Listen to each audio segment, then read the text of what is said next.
Hello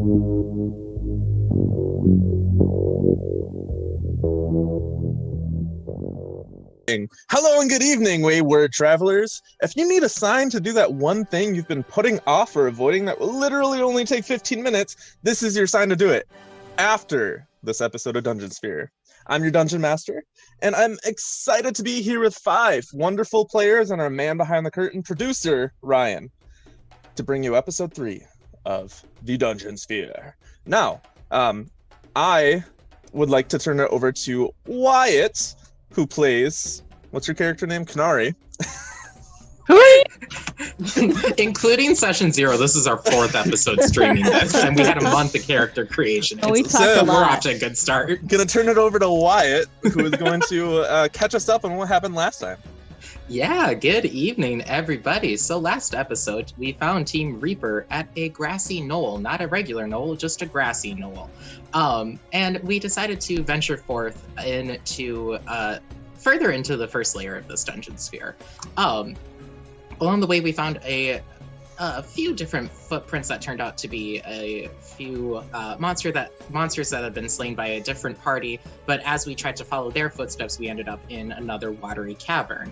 As we proceeded further into that, we came into a giant room with a bunch of puddles that Brain had decided would be perfect to jump in. At which point we had a fabulous encounter with a bunch of, I believe they were slithering trackers. It's very fun. If you want to see some very hilarious reactions, look at our VOD from last week. It's a good time. Okay, now if you I see a puddle, gonna jump in it. That's like just the rule, just so you know. It's the rule. Yeah, you know. Noted. Adding extra puddles. Next puddle's going straight down. That'll just be another water slide. From there, we continued on with our journey through the caverns until we came into a room that looked like it had a bunch of trees growing out of it. So we were surrounded by all these different roots. It was a very fun time, except for the fact that 4 out of our 5 party members ended up getting knocked out by a dusk hag, who proceeded to haggle with Umbrin for all of our lives, but he thought quickly and traded his very dear glowworms in order to save all of us. At the same time, Kanari was visited by her quarry spirit that turned out to tell her about a bunch of wonderful things that could probably happen in the dungeon sphere if she didn't remain good. So, end of the world, starting on episode 2. From there, we had our second encounter with the challenge room, where we fought a very large suit of armor.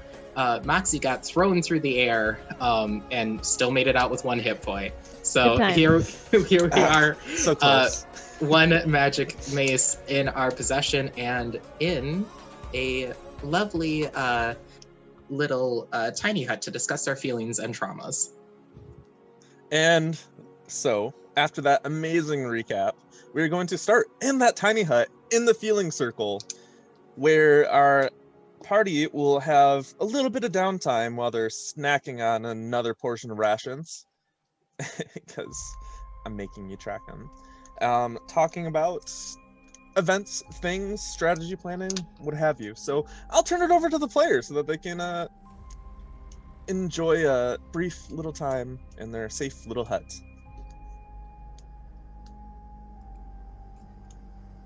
If that hadn't been an axe, it would have been a really fun spin.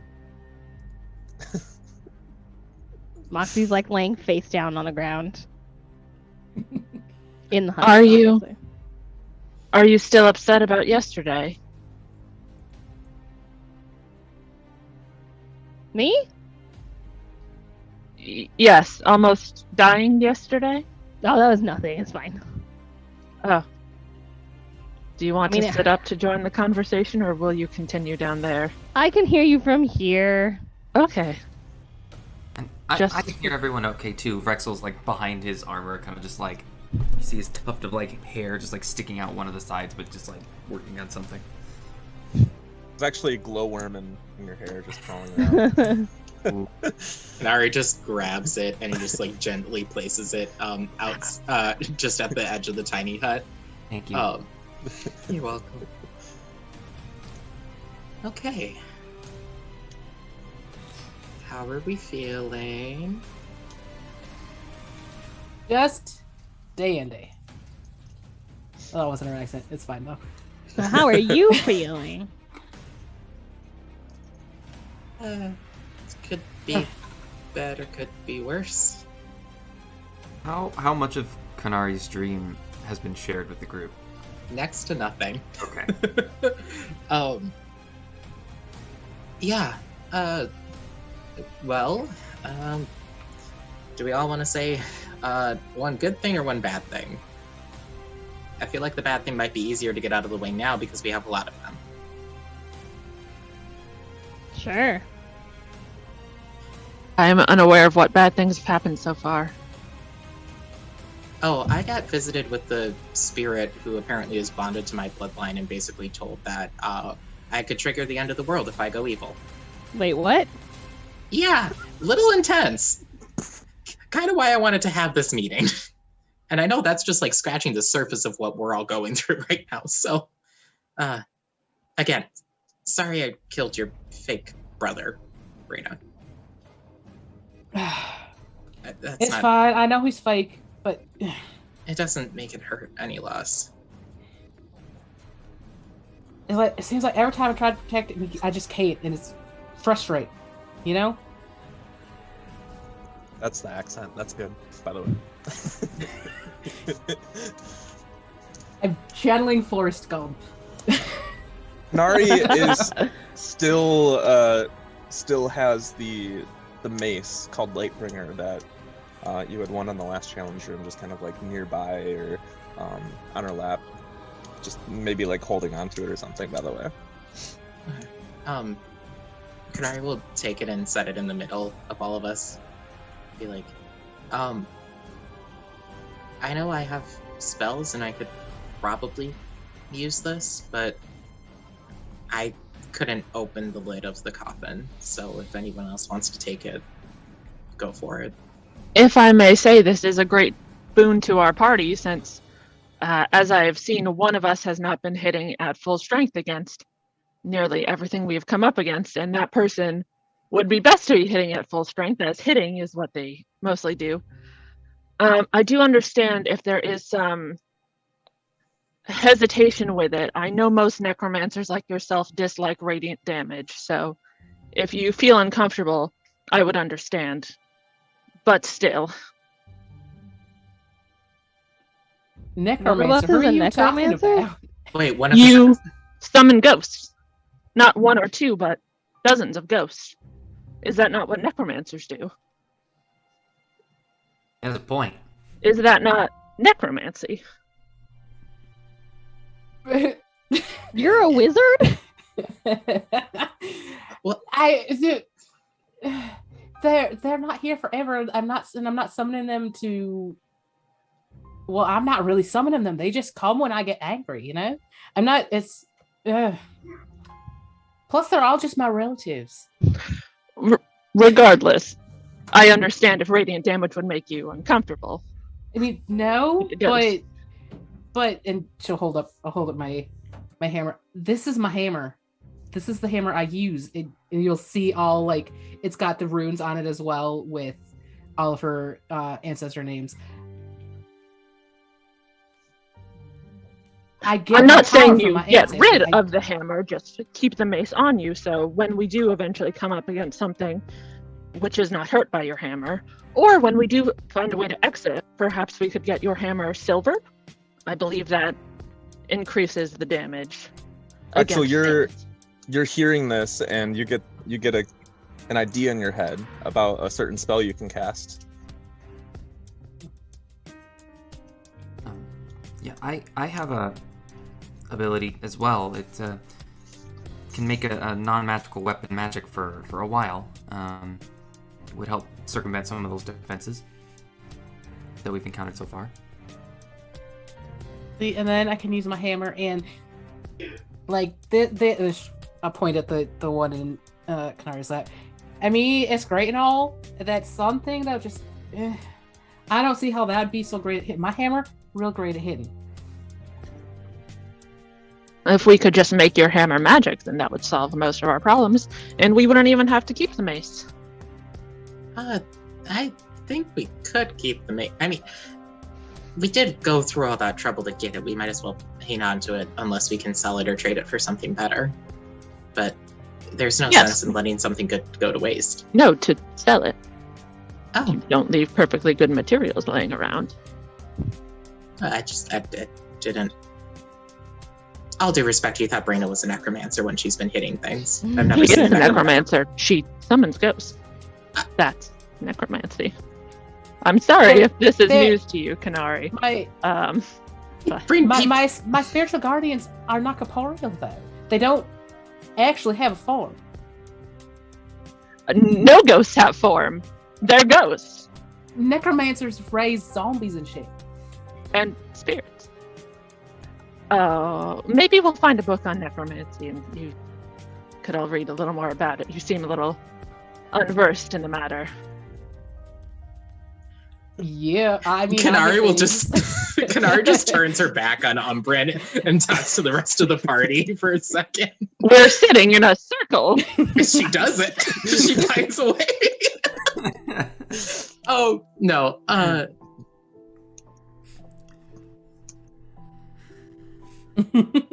So the area of the dungeon that you all had exited the room into was very similar to the other parts of this first layer of the dungeon. However, it's a little bit more rocky. You found yourselves a cavern that seemed to have only one exit, one entrance, probably the safest kind of cavern that you could be in, because you can guard or at least keep an eye on the whoever comes in, whoever comes out, that kind of thing. And so it's basically that. However, the thing that you noticed in this part of the dungeon is that it's a little bit windier. You're feeling a breeze throughout, something that it's not quite chilly, but when it does hit your skin, you get the cold goosebumps that crawl up your skin. And so that's kind of where you all are currently. And if you want, you can take your long rest. Whenever you're done with the feeling circle, you can all lay down and take your long rest and then wake up in the morning and continue on. Oh, I thought we had already taken it. That's what we had decided. We were going to wake up after the long rest. Oh, are you? I thought we already had. Wake up in feeling circle, or feeling circle then sleep? No, we decided to sleep first because Moxie was dying. Oh, yeah. It's fine. All right. So let me know when you all would like to continue on, and we'll make it happen. So we are keeping the mace sort of as a bartering tool, right? A just in case thing, perhaps. And I mean, I can hold on to it. She kind of like flexes a little bit. I can hold a lot of things, but I don't particularly need it. I don't think so. But I'll put it in my inventory so I don't lose it, unless somebody else wants to. I have it in my inventory, but if you're putting it in, since you can carry it, I'll just take mine off. Okay. There's always the trunk of holding. that's true. And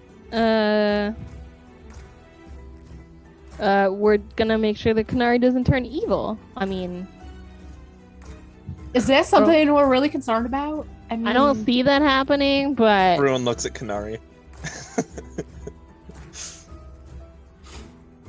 Kanari like stops a mid-morning prayer and goes, I'll pack a spell for protection against good and evil. Just give me a minute.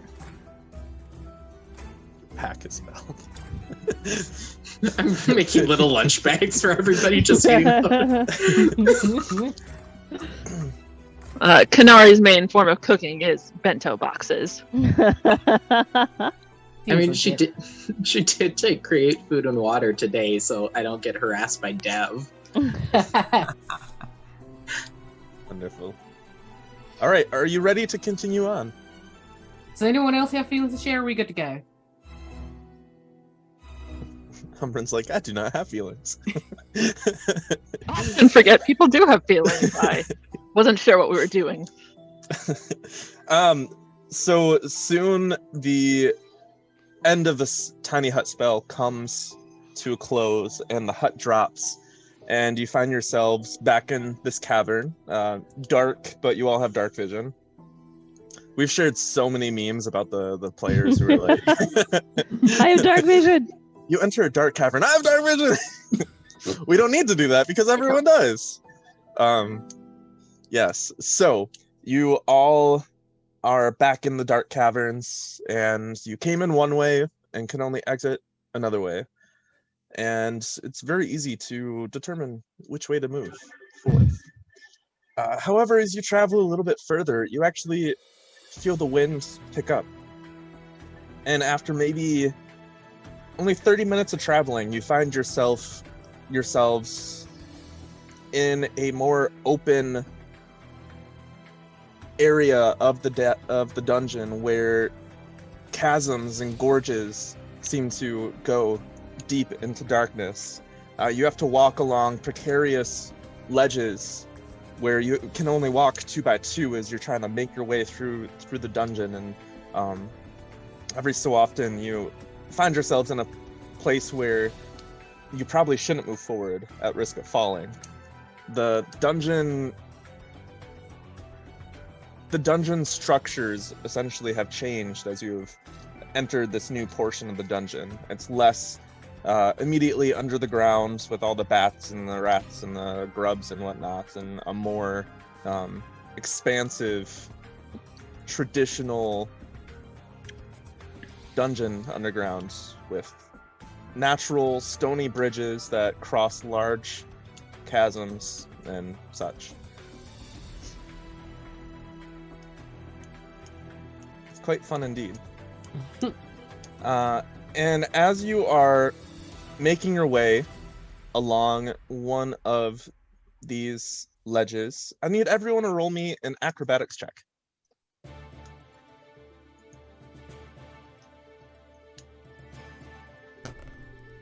I have an A by mine, but I don't know why.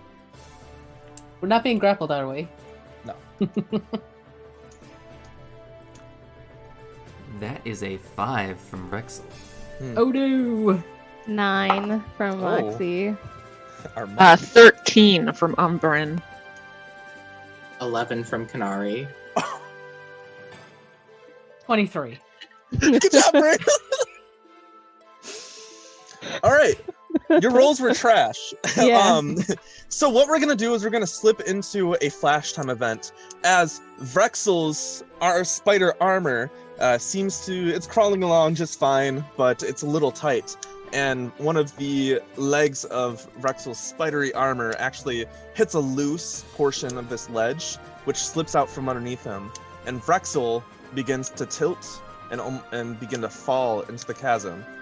Nope. Oh, Meg, jeez. Yes. Meg's character, Moxie, you actually get tripped up by this because you rolled under a 10, and you begin to also fall. So what we're going to do is a flash time event. So the way that a flash time event works is each of you get one action, bonus action, or reaction. And you tell me what you're going to do in response to what is immediately happening, and then once everyone tells me what they're going to do, I'm going to narrate what happens. So, as Vrexel and Moxie begin falling and making having gravity be the enemy at the moment, Kanari, how do you react? Oh, great. Oh, perfect. I'm gonna cast. Oh, what do I want to do? Enhanceability. And then I'm gonna give. What do I want to have happen? I'm gonna cast it on Brayna and give her bull strength, so she has advantage on strength checks and her carrying capacity doubles. All right, Umbren, what would you like to do?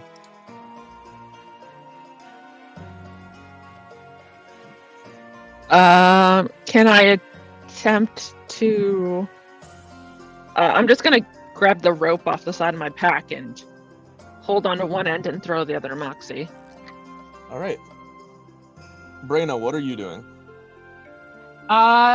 Basically the same thing, grabbing the rope. I feel like she has a part of it tied, like one end tied in a little loop, just like normally. So she'll huck that one towards Vrexel. All right. Vrexel, what are you doing? Well, Vrexel has Spider Climb prepared, so he will cast it on himself. And Moxie, what would you like to do? She's gonna try to grab for that rope. All right. So, Kanari, you place your hand on Brayna, and Brayna, all of a sudden your muscles just surge, and you feel like you're flexing even though you're not actually flexing, and you feel this rush of strength go through you. And as you and Umbren throw out the ropes for the others to grab, I'm going to need both of you to make athletics checks. Oh no, this was a bad idea. Should I get advantage? You said I get advantage on strength things? Because of enhanceability. Yep. Oh no, that's garbage. 17. That's not bad. That's a 19 minus a 1. All right, so you are able to firmly place your feet on the ground and hold firm. You find some good footing.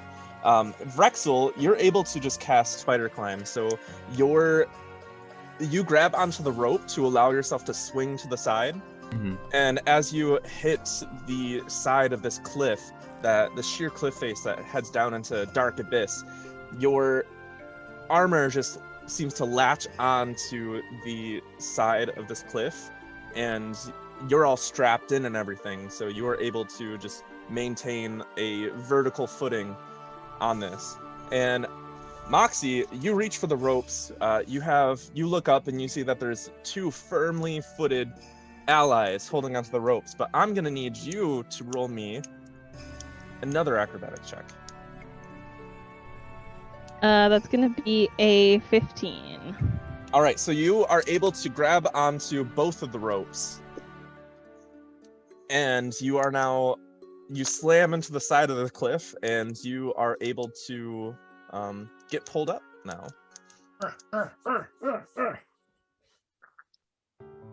Gotcha. And you have Don't worry, Maxie, I avoided gotcha. certain death. Certain death.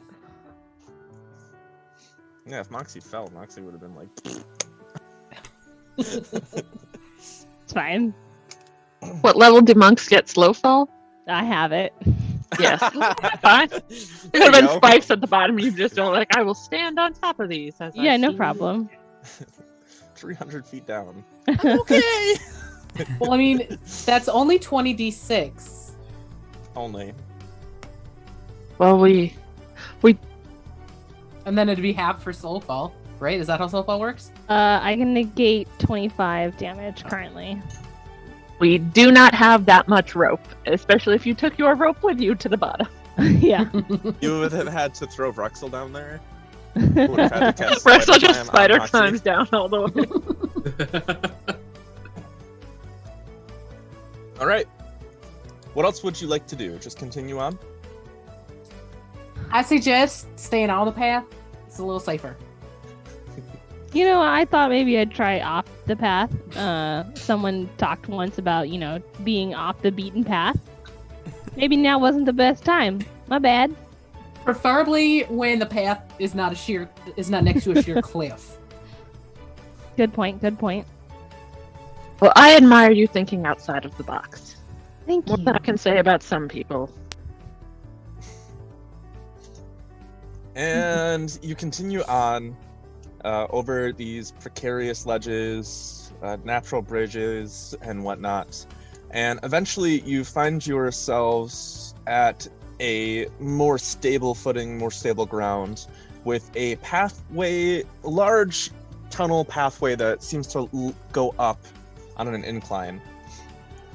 You can this is the only way forward, but if you do go back across the bridge that you had just crossed, you might be able to find different ways. And that's... Sorry, one sec. How long does the bull strength last? Is that just a minute? Or is it a turn? I have a concentration on it for an hour, so I can keep it up as long as you want me to. I was gonna say, anybody want to ride across this perilous path? I can totally carry everyone.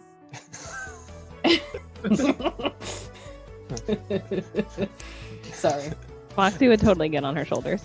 Awesome. Pretty sure none of you except Brayna like weigh over 140 pounds. So Brayna's only that much because she is a beefy girl. Mhm. She's a beefy girl. Anyways, yeah, Brayna would gladly take Moxie on her shoulders. She just woo. Moxie's having a good time. Yeah. If Umbrin had divination, he could see Brayna slipping and both Brayna and Moxie falling. If we were all on Brayna, we would all fall. So he's like, no, I think we should all walk on our own. Yeah, like I said, an inclining path before you. Behind you, the different various bridges and whatnot. How long has it been since we just had that experience of almost falling? About 25 minutes. Okay, so Vrexel also has spider climb for the next half hour. If we want to try and explore alternate paths, he might be able to spider climb across and find other ways forward, depending on what's around. Does it look like there's anything around, or just sort of? You can roll me a perception check if you would like to see what you can see. That's an 18. As you go back to the cliffside where this natural bridge sort of ends, you look around. You see that down the cliff face there might be some holes that have been dug into the side of the cliffs, possibly by some creatures or something. If you needed to, you could get in there via spider climb or rappelling down the sides of the cliffs, depending on if you were on the correct side. You do see that there is a very narrow ledge that leads off in another direction, and then the bridges that you had been crossing and the different paths that you have taken, you see that there could be some alternative routes of various dangerous passages and ledges and narrow bridges and such. It seems to be like this is a rift that has been cut through this whole dungeon, and so as you look from one side to the other, you see different bridges across at different altitudes, almost like a maze, aerial maze before you. Vrexel is definitely interested in those little alcoves. If they are pointed out to him, he would take the time. If it's not too far of a journey, he would take the couple minutes to just kind of crawl down there, see what's up. Yeah, All right. Moxie would definitely be pointing things out as she kind of noticed them, so. So, Vrexel, if you're gonna do that, I will actually need you to perform an investigation check as you're Alright. investigating these tunnels. He's got pretty good investigation, but he rolled a 2, so that's a 10. When you get into these tunnels, you're like a spider along these walls. It's actually really creepy if anyone's watching. And you begin seeing the beginning of this tunnel, but it just looks like it was carved out by something. You aren't able to find any type of like fur or scales or anything that would give an indication to like what might have made this. And you don't hear anything or get any indication.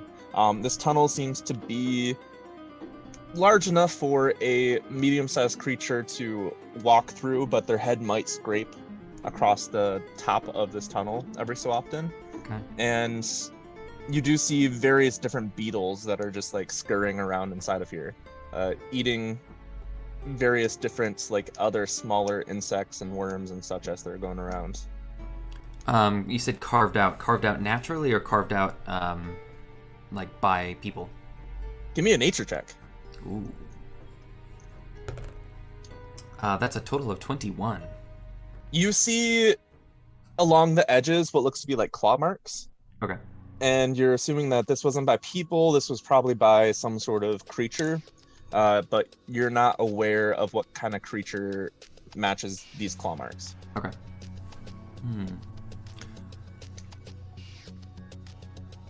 Vraxel will go, is this just like straight in? Does it curve off to the side in any way? It curves off to the side. It seems to go, curves off, and then you can't see beyond maybe 20 feet. Okay, Vraxel will go in to the point that he can just see the entryway, but if he goes any farther, he'll lose sight of it. Mm-hmm. And that's as far as he'll go. And if nothing happens, then he'll back out, head back up. All right. So as you go around the curve, roll me a perception check. Oh, buddy. 19. 19. You begin hearing an increasing sound of... As you turn around the corner, you don't see anything, but you hear this sound. Wow, that's fascinating. What? Hello? Your voice just kind of echoes around the tunnel. Well, okay. I'll leave you alone now. Sorry. He starts to slowly back away. And you feel a beetle drop onto your head. Oh, hi there. And as you look up, there's a swarm of beetles above you. Oh, hi there, And little they fellas. all jump down on top of you Oh no! Oh. and begin biting you. Oh gosh. Oh no. Going to, Alright. if I can. So they're gonna get an attack just because it's technically surprise round, but go ahead and roll initiative. All right. 12 for initiative. 12 for initiative. Okay. So they're gonna make some bite attacks against you. No. Yeah. So they seem to be just like biting all over you. I need another D4. Oh, my dice are all over there. Oh well. You don't need another D4. You. 2, 4, 5. We're all just down there on ground level, like, he's fine. Yeah. Got it. I You hope will he's take okay. 8 piercing damage from these beetles just biting you in various different places. And I need everyone who is not in this tunnel to roll a perception check to see if you can hear Vrexel's screams of pain.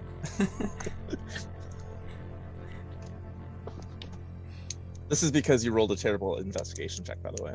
These are 17. consequences. 14 That's for a Dari. that's a 7. Ooh. I think 25. Is Brayna still super strong, or are we done with that? No, you're still super strong. Oh, probably. It's only been about like, 10 minutes. Probably like running around with Moxie still. Yeah. However, as you're running around with Moxie hears the painful screams of Vrexel, as well as Umbren. I'm so sorry. Oh no. And then Vrexel, you can go ahead and take your turn. Vrexel's gonna slam his hand down on one of the central buttons on his console and use Sword Burst, so spectral blades come out of his spider-like arms and are just gonna sweep at the air, shaped vaguely like fly swatters, just like trying to get all of these guys out of here. So that's a dex Alright. from them. Dex save. I'm gonna say they have disadvantage since they're on you. Okay. And like all over you. And so that will be a failure. Nice. I rolled 11 on 2d6, so it's 11 points of force damage. 11 points of force damage. All right. You have eviscerated half of this beetle swarm so far. And then they're going to attempt... Oh, go ahead. Just using my movement to continue to exit. All right, so you're scurrying away. These beetles are on you, and they're slowly falling off as you're running away. but they're gonna make another attack against you. Oh. And what's your AC? 18. All right. The ones that are on you are actually just on your armor or on your clothes and cannot pierce through. The ones that were on your skin have kind of been blown away by the sword burst. And so it's your turn again. Continuing to back away. At this point, I don't know if I'm back out the tunnel entryway. But spider climbing back up the wall as soon as I get there too. Yeah. Let's. You didn't move in far, so after a single turn, you were probably very close to the exit, and on your second turn, you will probably be able to make your way. Okay, yeah. So you just see Rexel emerge from this, like, oh gosh, oh I'm so sorry, and the spider-like armor that normally like floats. Normally it's like it levitates off the ground, is now actually like full on like grabbing, and he's just like, oh I'm so sorry, like picking them off. Apologizing to the beetles. I'm sorry. So Moxie and Umbra, and you just see the sight of Rexel covered in beetles running away. Scurrying up the side. Do you need help? I think I got it. Oh. So you still have an action if you would like to attempt to. Are they still on top of me? A few of them, yeah. Oh, I'm so sorry. Another sword burst. All right. What's the DC? It's a 16 dex save. Okay. On disadvantage, I actually rolled 2 15s, and they have a +1 modifier, so they actually succeed. So they take 9 halved to 4 points of force damage. Does sword burst half? I think. Oh no, you're right. Usually don't have. So. Right. You're right. It does not have. So they're gonna attempt to bite you again, but they can't pierce your stuff. And then the last little bits of them actually fall off into the chasm as you're scurrying away. So you're freed from the beetles. Climbs up the side, like coughs, and one of them like comes out of his mouth and flies away. Lesson learned: natural environment, do not disturb. Well, there's a tunnel down there. Evidence says beetles are inside.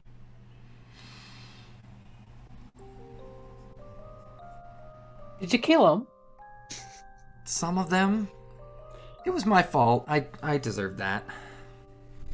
I guess we'll stay out of the tunnels then? Or we could kill the beetles and go through the tunnels? Ooh, bad joke.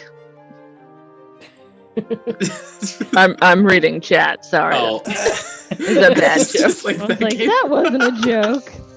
I can't respond in chat because my Twitch has logged me out. Oh no. It's locked my password and it won't let me reset. Your video also froze. Oh Yeah. no. Give me 1 sec. So, Uh-oh. by the Oh way, no. they probably have to Mm-hmm. close out and then come back in. Mhm. In the meantime, yes, there In are the the various meantime, Jacob's- tunnels. Jacob's DM. Yeah. Various beetles in the tunnels, but there are other tunnels, other ways, but the easiest way to move forward is the inclining tunnel in front of you. I think we have a little bit longer on the string spell if you want to climb up Brina and then throw a rope down. I for sure can do that. Want to ride, Moxie? Oh, it's like inclining, like a very steady incline, Oh, like a ramp. Yeah. like we could walk up. I was yes. picturing just like a 70-degree, just Oh, like no, it's just an uphill tunnel. that's You can still do that. I can still do that. Moxie's That's still fine. going to ride on her shoulders. Doing the like wacky waveable inflatable arm tube man arms. Nice. Well, She's that's just a- having a good time. I was wondering what it was like to be tall. Does this tell you that though? Maybe we switch spots, but I don't think you could hold me. Next time I'll get the endurance and then Okay. I that'll can work. hold you. That'll work. I could cast it on both of you at the same time once I have enough ability. And then we could just carry each other the whole time. How It'd be would like a that work? circle. You know what? Just for fun, after you climb up this little uphill ramp, you do reach a very steep incline that you have to utilize Brayna's strength. Yes. Oh no. And so it's about a 30-foot kind of a 80-degree angle upward to continue on this path. And Brain is just like, "Urgh, urgh," like digging her toes in.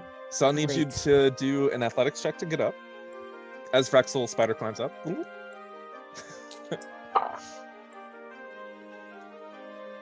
27. All right, you get up very easily and you toss the rope down. Oh yeah. And so I will need another athletics check as you attempt to pull everyone up. 21. All right, so you are doing it very easily. Kanari and Moxie, and then Umbrin, once Umbrin returns, will need to provide us with athletics checks as well. I've definitely made like a little loop on the thing, so we just need to scooch underneath and it's fine. Wonderful. You can pull everyone everywhere. It's great. All right, Umbrin, we will need an athletics check from you as you attempt to climb a rope. Oh, can't hear you. And Kanari, did you roll yet? Yeah, I got a 16. Okay, you're fine. Moxie, did you roll? I got a What'd you- 9. She was also on my back. Yeah, I was gonna say I was on her shoulder That's still fair. that That's whole fair. time. We'll just so yeah, continuity wise, you were up as well. And then Is it up now? yes. Okay. Is it bad quality? No. Okay. Did you say athletics or acrobatics? Athletics or acrobatics. Acrobatics could Oh. work too. Oh, okay, and then we will take a 22. All right, so everyone makes it up this this incline, this sort of very steep part of this tunnel, and you continue onward, and eventually it evens out, then starts to become like a little uphill again. If we're doing angles, probably like a 25-degree angle. 25, 30. MBD. Mhm. MBD. Um, Get up this, no problem. And then, Kanari, roll me a perception check, since you can see very far. 15. In the distance, you see something glint in a light. It was almost a golden glint. As you focus in on it, you still see it when you move, kind of like you're like catching a little bit of light depending on where you're at, and it seems to be stationary.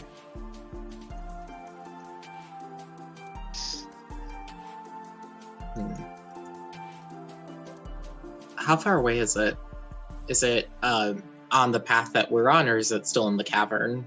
It's on the path that you're on. It Okay. seems to be at the end of this tunnel that you're currently in. This little uphill. It's about, you can see 300 feet, right? Yep.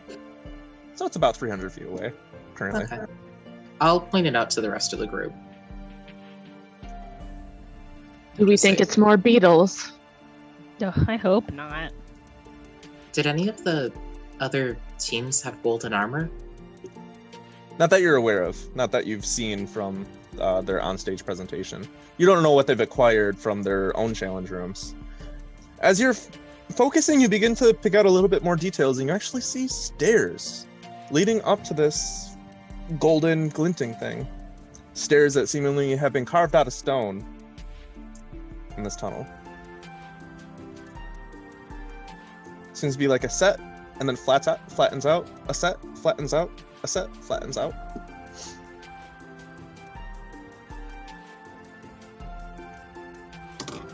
I mean, I think it's worth checking out. It hasn't been like anything else we've ever seen in here.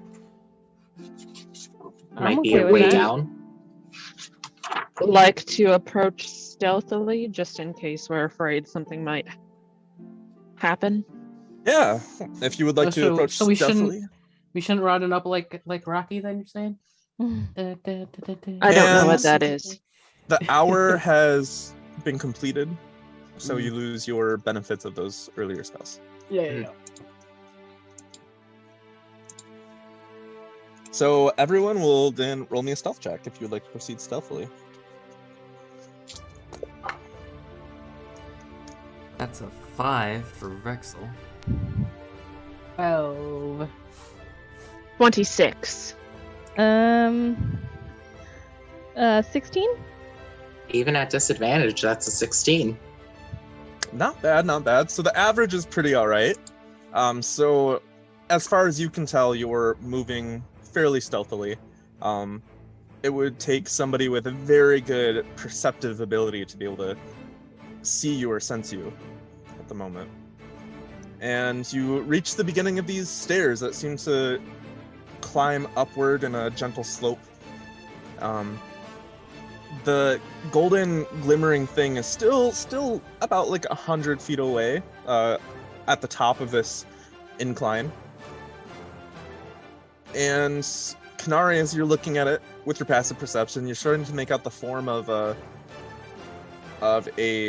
pedestal, like a raised pedestal with a golden glimmering something on it. You can't make out the details, but it looks like a solid object.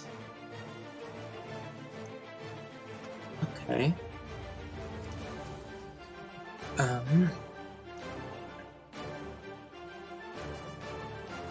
Okay, so it's probably an object. It could be something good, it could be something bad, it could be something trying to protect anything else. There might be a giant boulder that drops from the ceiling that comically follows us as we try and run back down a bridge.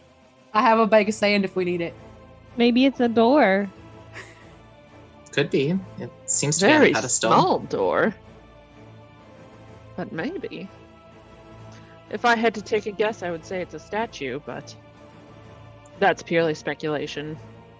As we continue to climb these steps, I check for tracks. Everyone stop. Everyone stop. Check And for then the traps video and then dies. the video dies. Yeah. That was the trap Alright. all along. 12. 12? You don't think it's trapped? Okay, never mind. Forget it. I turned invisible for a second. Yes. In excitement. Also, I tossed my dice right onto my trackpad and it clicked the button. Don't you love when that happens? Alright. You can proceed? Yes. Yeah. Now that I'm sure it's not. Onward. You continue moving forward, and Well, as you get closer, once you're about like maybe 60 feet away, you see it very clearly. A statue of a golden monkey on top of a pedestal. The monkey seems to be covering its eyes and its ears and its mouth. It has 6 arms. It's golden with different colored features, maybe painted on or other metals affixed to it with some emeralds, rubies, sapphires along it, adorning its fixtures. And it sits there atop the pedestal. Is there a path beyond it, or is this just like the end? As you are looking around, it appears as though this it's just a large domed room. Not dome, cylindrical room, with no path leading out of it that you're aware of. I've read some stories, things like this, and it doesn't usually end well. I could send Soren up to take a look, though. Sure. Okay. All right. So you can go ahead and have Soren roll an investigation check.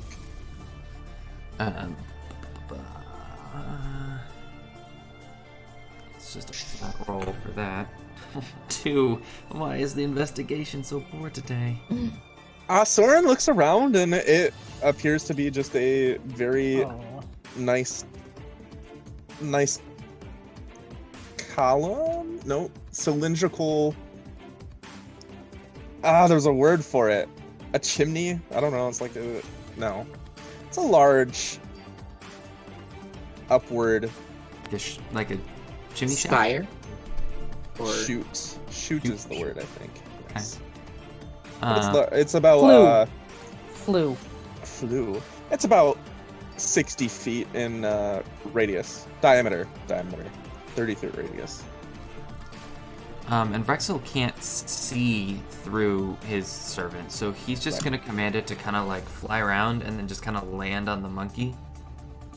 Just very gently, like, and then Gently lands on the monkey with a weight of a hummingbird. No matter what, it probably wouldn't make a difference if this were booby trapped. well, Dun that's dun all I dun. got.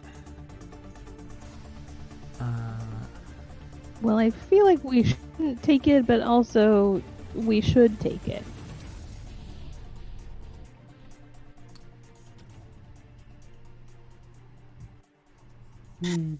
is it just... Do we just need to go grab it? I can do that if you want. If it tries to hit me, I'm pretty beefy. It doesn't matter.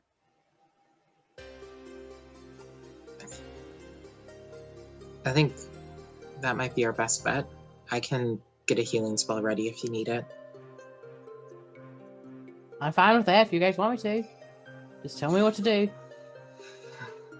Yes? No? I just can't figure out why it would be here. This isn't the way to the next level, is it? I feel like those doors are clearly marked.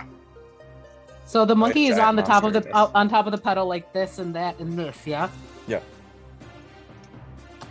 Feel like that monkey might be trying to tell us something, maybe?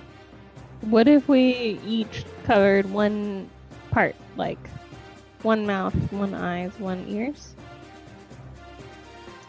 If we just copy it, it'll open the door. Or, I don't know, wave and tell us good job. It's worth a shot.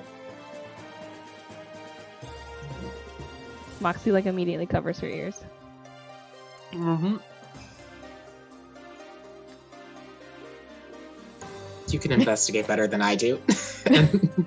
Kanari covers her eyes. Okay, so as you do that, as you cover your ears, your mouth, your eyes, replicating the form of this golden monkey, nothing happens. Good thought. Ah. Well, we tried. Also, Hannah, one of our other members of the Scryervision team, messaged me and said that the word I was looking for was shaft. Oh, She is correct. Yes. Shaft. I'm glad we sorted that out. It's very It was- important. I wouldn't Very have been important. able to sleep tonight if I did not figure that out. So that apparently did not do anything. Should I just go up and try to grab it? I mean, I do have this bag of sand. I can like, shoot. I'm pretty quick. I'm an agile little dwarf. It's not like a. There's no like religious connotation to any of this, is there? Like just the pedestal and everything like that is just this. Is this just an object that's there, not like for some random cult? You can roll a religion check. No, why not? I love making you all use checks. That's a nat 20. Oh, snap. You are unaware of any sort of cult or religious entity that this is mimicking. It's probably fine. I say let's just do the bag of sand and grab it. I'll do that. And Brina will sort of tiptoe slowly out. Keeping a look around, your danger sense, just making sure that like nothing's jumping out at you. Yep. And as she gets to the top, she has a bag of sand in one hand, ready for the other one, and does swipe, drop. Sleight of hand check, please. Ooh, super good at those. Oh yeah? That'd be a big fat no. I'm really excited for this roll. That's a dirty 20. Oh! Yay! All right. So as you take the golden monkey off of this pedestal, you see that there's like a little pressure plate that begins to release as you're pulling it off, and in a adrenaline-filled panic and rush of energy, you quickly and dexterously exchange the statue with the bag of sand, and it seems to press down on the pressure plate just enough. There's a little bit of dust and gravel that just falls from above, and Like, okay. and roll me an intelligence check. Again, something I'm super good at.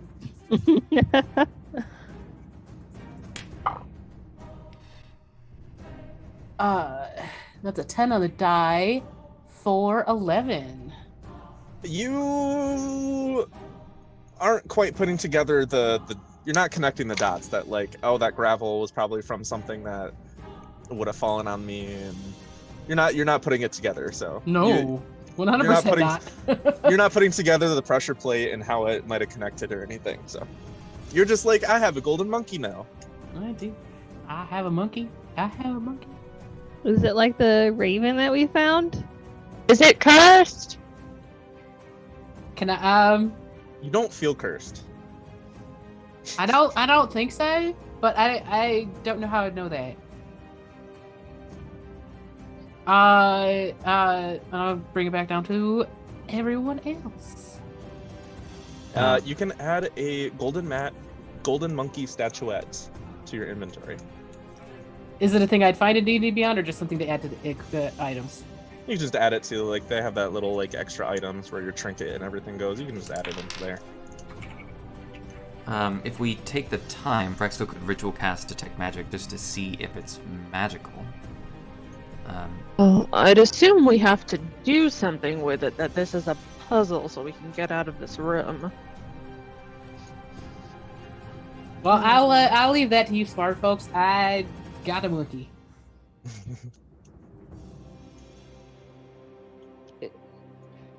Are you taking the time to do the detect magic then? Depends on what the rest of the group. I mean, are we comfortable staying here for 10 minutes while he? It seems pretty safe since nothing happened with removing the statue. With your passive perceptions, you don't see any dangers or anything around you. Just with a general look around. In that case, yes. Rexel doesn't have Identify prepared today, but he does have Detect Magic, so. Am I gonna have to start bullying you into having Identify prepared, just like I did for Canary and Crave for Water? You We still never have, know like- what you're gonna need. We still have a healthy supply of like rations, but You do. at the rate we're going through them, might as well Yeah, have it right. stocked. 10 minutes later, Detect Magic senses no magical properties from this golden monkey statuette. And we are going to actually take an early break, and we will be back in 10 minutes, everybody. So looking forward to the rest of this episode. I have to go to the bathroom very bad. I thought this was We're gonna take a break. We're gonna take these 10 minutes for Yuri to find out what the hell's going on with their computer. That is Oh, also good idea. part of the purpose of this 10-minute break. And so, we took an early break and everyone got snacks. It's great. I did not get snacks. I actually just went to the bathroom. I want to. Clearly. Anyway, we just left our team with a golden monkey that they had just found, Indiana Jones style. Except they were able to negate whatever potentially might have happened with a quick sleight of hand with a bag of sand on the pedestal. By that the monkey perfect person to was do resting. that. Clearly. Yes. Especially because you're... to reboot, okay? It worked. So Overheated. and we got Umbrin back. That's good. Yeah, so you got the monkey, you figured out it wasn't magical. It must be just some sort of prized treasure, something that you can find in these dungeons. Putting together that maybe it was a booby trap or something, but you averted it. And Brandon's like, I got all this dust in my hair. What the hell? Ugh. Vrexel was not able to figure out what it was either. So, What could that even have been? I have no idea. anyway, what would you like to do now? Is there another way out of this place? You can roll an investigation check while you are in this room after having gotten the monkey to see if you can see anything. Since I'm at the top of the thing still? No, I'm not really there when I came down. Yeah, while Rexel was doing his detect magic, I would have said Umbrin would have been looking around for the next place to go. Awesome.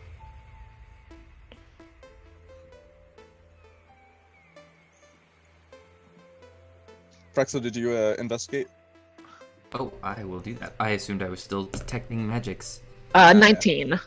17. 17, 19.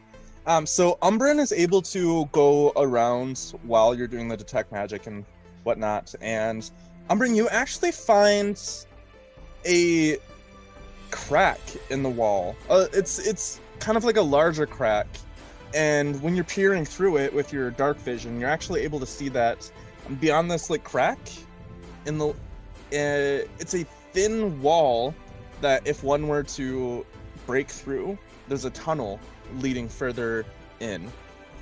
And Vrexel, you were also able to find this, investigate it, and see that you're able to calculate that with a certain amount of force by a certain barbarian, that you might be able to break through this wall and find this secret tunnel. Secret tunnel. Secret tunnel. That continues forth. Yeah, Umbrin will head back and tell Brenna about it. I can hit a wall. Oh, this is amazing. Where? Point me in the right direction, and she's gonna start sprinting around in a circle and recklessly swing at this wall. All right, so go ahead and give me a reckless attack, since you said reckless. That was entirely the point of me saying that. Yes. Okay. That's a dirty 20. All right. So you take your warhammer, you spin around a little bit, you do some fancy, like you juggle it a little bit before you grab it. You wind on up, and then you hit the wall with your warhammer, and the wall begins cracking, and you hear a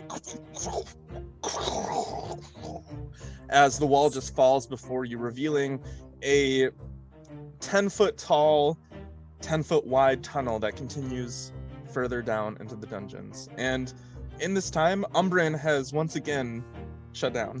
Oh no. Oh no. Gone into a automatic mode. What is it called? Autopilot.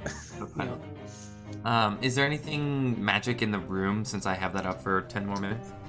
There is actually nothing magic in this room, Alright. Worth a shot. unfortunately. Well, Should we head out then? I found a room. Well, a tunnel. A tunnel. I found a tunnel. I mean, that's really the only way forward, right?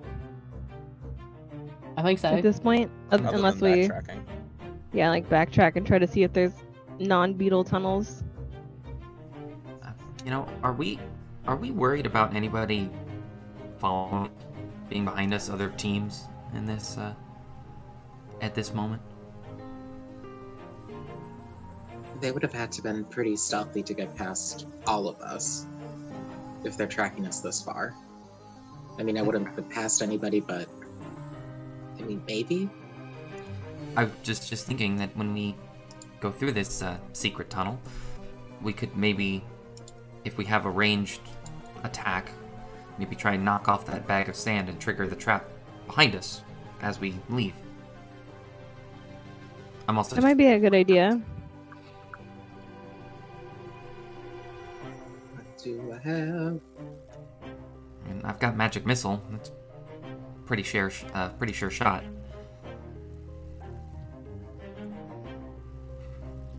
That's probably a good idea. I don't see any reason why we'd have to come back through here, right? I mean, I just think the fewer variables, the better. The less things we don't know. Yeah. But also, it could collapse the ceiling and kill all of us. I don't know. True. Or it could be like some kind of thing that wants to fight us. Correct. I say let's leave it up for now. I mean, we could always trigger it on the way back if we're being chased by something else. That's a good idea. That's fair. The good news, by the way, is that I'm still in the DM bubble. And the way that my screen has split makes it so Moxie is Chester and I am Jasmine. So it's fine. Yeah, Jasmine, Chester, and then your Moxie is Umbra now.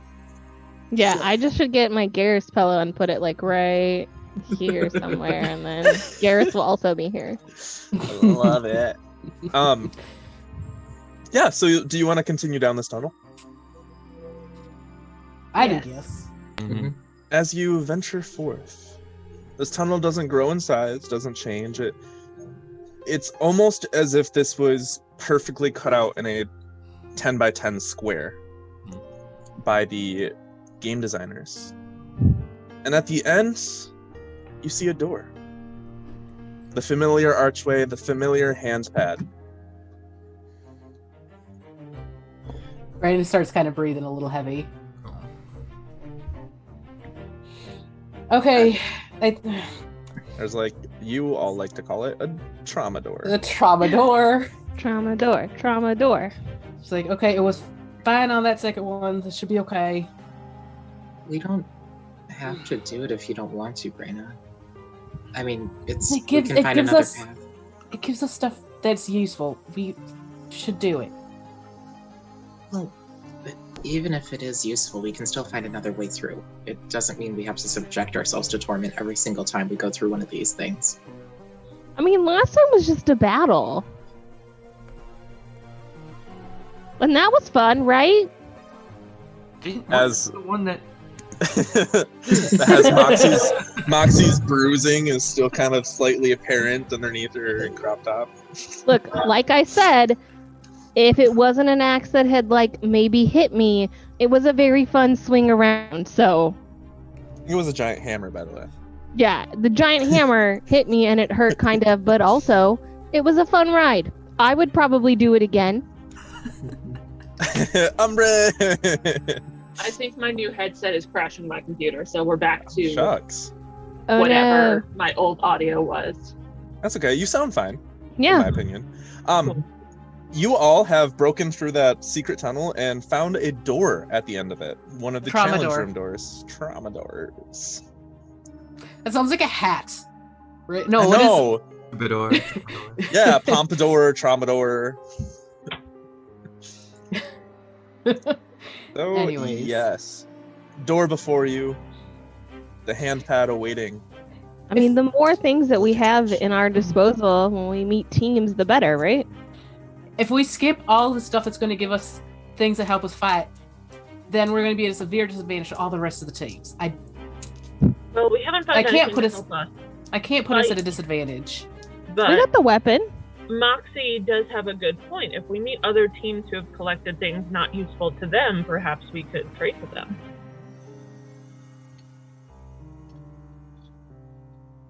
I say we go in. I concur. Nothing too bad's happened yet in them, so But I mean, 50-50 at this point. The only reason I'm worried is just because unless that monkey we just got has about 300 gold worth of diamonds on it, I can only bring one of us back. I don't think any of us are gonna die. Famous last words. See this? This is wood. Unfortunately, there's no wood that you can see except the door. I really enjoy imagining the made of idea. Umbrin is made Yeah. of wood! We can just all we always stop. have wood. Knock on his leg. Okay. Let's just do it. It's fine. Let's go. Alright, who wants to place their hand on the door? Moxie will. All right. Emotional support cat. It's fine. As you place your hand on the door, the familiar glow lights up, and the door opens with the familiar shimmer of the force field. The energy field that you must pass through in order to activate the room. So go ahead and roll me a d20 to see which room you encounter. I got 10. All right, I love this room. That sounds terrifying. That's not good. So everyone enters. Brandon's last. Yeah. One by one, you slip into this room, and at first it's just regular tunnel, but then you start feeling wood underneath your feet, wooden floors, and the walls turn to wood as well. And then you start seeing coats hanging from the ceiling, large fur coats that you brush past, and then you all just fall as you're like tripping over these coats, just chaotically rummaging through into a large bedroom that would be one that's typical of a manor or a noble's house, with a large bed with a canopy and a variety of items and fixtures all around. The ceiling is about 30 feet high, and it's just appears to be just a normal bedroom. We cracked through the ceiling. When you look back, you realize that you had made your way through a closet, entered this room through the closet, and the door of the closet slammed shut behind all of you. Hi, Narnia. Do you think this challenge is to just get a good night's rest in a bed? No. I was hopeful, but I'm having a sinking suspicion we touch nothing. Because the word mimic has popped into my head now. And how quickly did you dangerously close to the bed. say that? Yeah. And it's just like, okay, maybe not. I'm gonna make just a general investigation specifically for mimic. With a 24.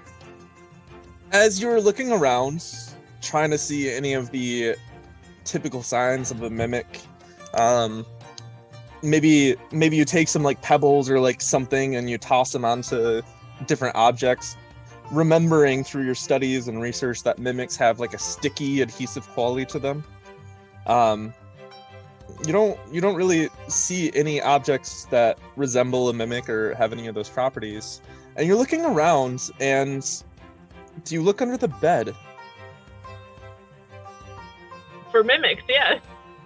Where else would they be? You pull up the curtain under the side of the bed, and you are met with 3 faces looking back at you. Human faces?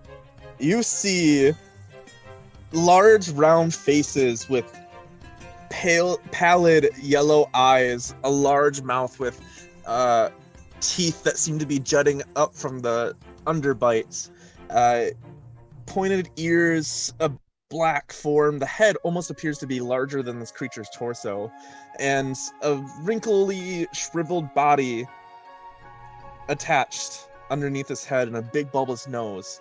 And there's 3 of them, and they go, and these creatures run out from underneath the bed, and all of you see them Goblins?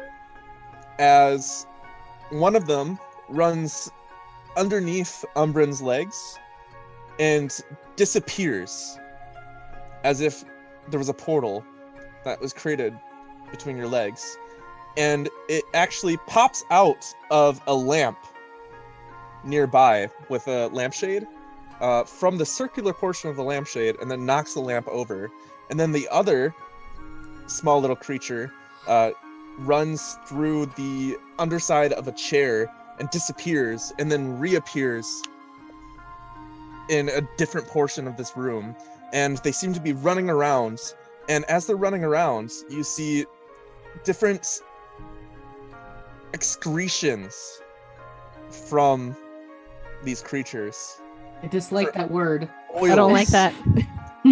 Just gooping up everything, and you see sticky things that are making the different vases and the lamps just adhere to the tables and such. And then the ceiling above you, you hear a noise, a click, and the ceiling begins moving down. Oh no. There is two doors in this room. There's the closet door that you had entered, and then the normal entrance to a bedroom that ones normally take to enter. Can I have my hammer in my hand? Or you want to leave? Huh? Go ahead. Go up there. Have my hammer in my hand and ready to smack if one of those things comes running by me. Yeah. They are trying their best to stay away from all of you. What are they? You can roll me an Arcana check. Can Vrexel get on that too? Yep. Well, that's happening. Can Ari do her best to like avoid where they've been walking and like run over to the door to check to see if it's locked? You go 23. to check the door, and it is most definitely locked. There is a keyhole awaiting the key. Okay, looking for a key. Roll me a perception check. And while you do that, Umbring got a 23, and Vrexel, how much did you get? 17. 17? You both know these as the fey creature known as a boggle. They appear in fairy tales. Typically are considered pests. They have this magical ability to go through any sort of archway, anything that forms a 4 sides or multiple sides. They can go through that archway, like between legs or underneath legs, between a chair, through the circular vases and whatnot, and teleport between each of them as if they're going through a dimensional portal. You also know that they leave behind 2 different types of excretions. A slippery type of excretion and a sticky type of excretion.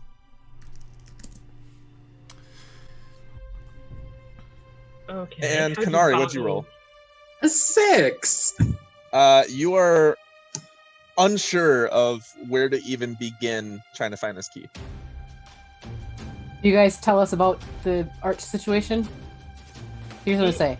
Moxie, make an arch. I'll pipe. She does What it. do She's like, boggles have to do with a collapsing ceiling? As the ceiling noble's manner. slowly continues moving down. It's very slow, but know that maybe after 20 minutes, if you don't stop it or leave, you'll be crushed. Does anyone see a key? The door appears to open outward, by the way. Does anyone speak Sylvan? no. Moxie, as you put your arms up in a circle, one of the boggles actually dives underneath the bed and then appears as a quick portal is created. I was standing by Moxie, ready, like expecting. Readying your action. Yeah. Okay, go ahead and roll me an attack. Maybe we don't start attacking. Perhaps we start with a conversation. What if they have the key, though? What if they know where the key is? I got a 12. Unfortunately, you actually miss. And as you miss, it is going to jump on your head and apply a sticky oil to your face and head. Dislike. Where's the dislike button? And then it just attaches itself to you and like wraps its arms around your head, and its body is covering up your face as it grapples you. So go ahead and roll me an athletics or acrobatics check made to resist this grapple. I get to do that at advantage. So does it? Really? Canary, start checking the drawers on that dresser. And I'm gonna take 2 vials and I'm gonna take some goop from each of the kinds. Okay, you have a vial of slippery oil and a vial of sticky oil. Sticky boggle oil, slippery boggle oil. The closet door does not reopen, correct? If we try it. That Moxie is would- also locked, but there doesn't appear to be a keyhole. Okay. Do any of these creatures appear to have a key on their person that we can see dangling in any way? Roll me a perception check. I get a 27, by the way, on my athletics. You grab the back of this boggle and you pull it off. The sticky goo that was stuck to your face actually pulls apart, and you can see the strands between it. Like stuck on my And- hand. And is the and boggle stuck to my hand? Just like It would be, but he can also use that slippery oil, produce some to counteract the stickiness, and so he does that, and then he actually runs through your legs and disappears. rude. That was a total of 20 on the perception check. You look around, and you see that in one of the boggles, they're all kind of wearing this small little loincloth around their members, and one of the boggles has a little key strapped into its little loincloth. As it then runs underneath your spider legs and disappears. And the ceiling... We need to find that one again. Can I make another arm arch?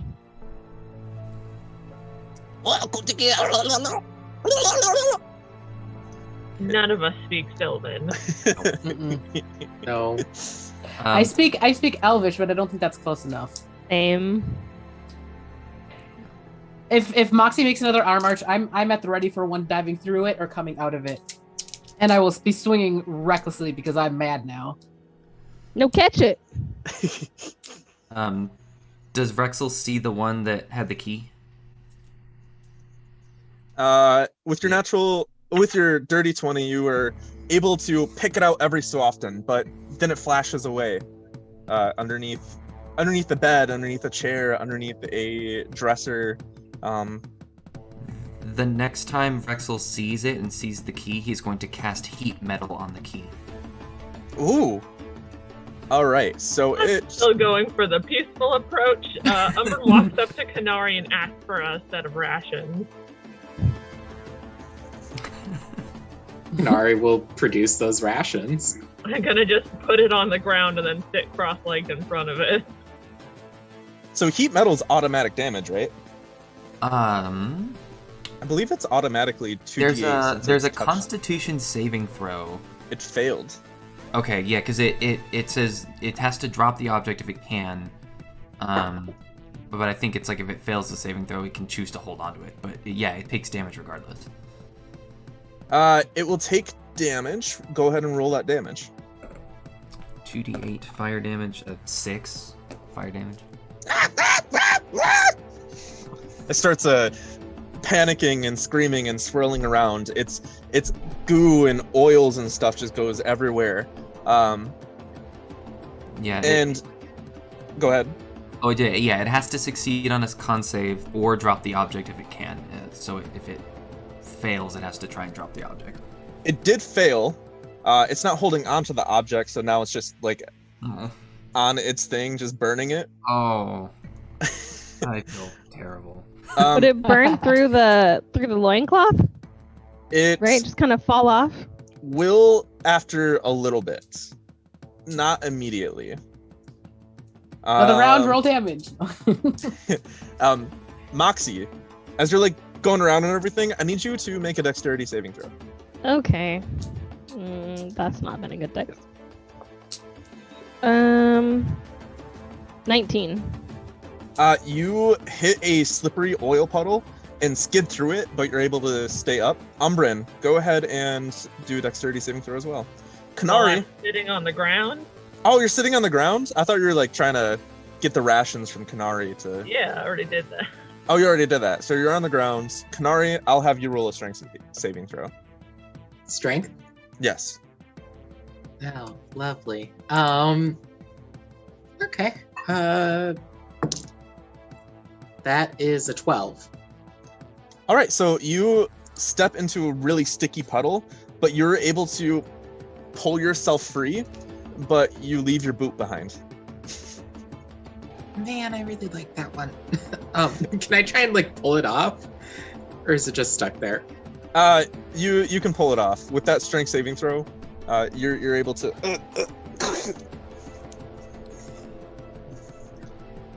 And Umbrin has a little treat. So go ahead and give me a persuasion check. I'm great at those.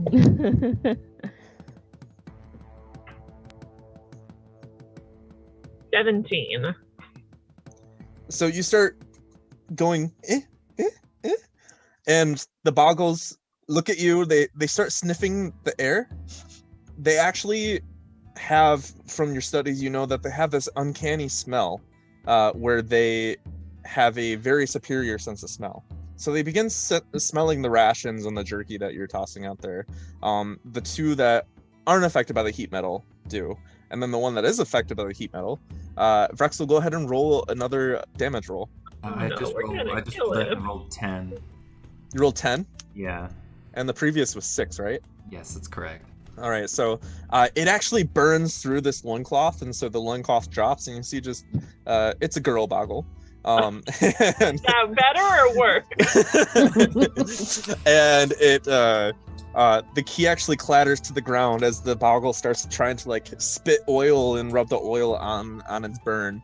The other two have calmed down after this persuasion check, and started like approaching Umbrin, as the ceiling is now about 15 feet overhead. Vrexel's just gonna move his spider armor to stand over the key. He's like, I'm so sorry, it's just we really need this key, we need to get out of here. You can come with us? I'm so sorry. Are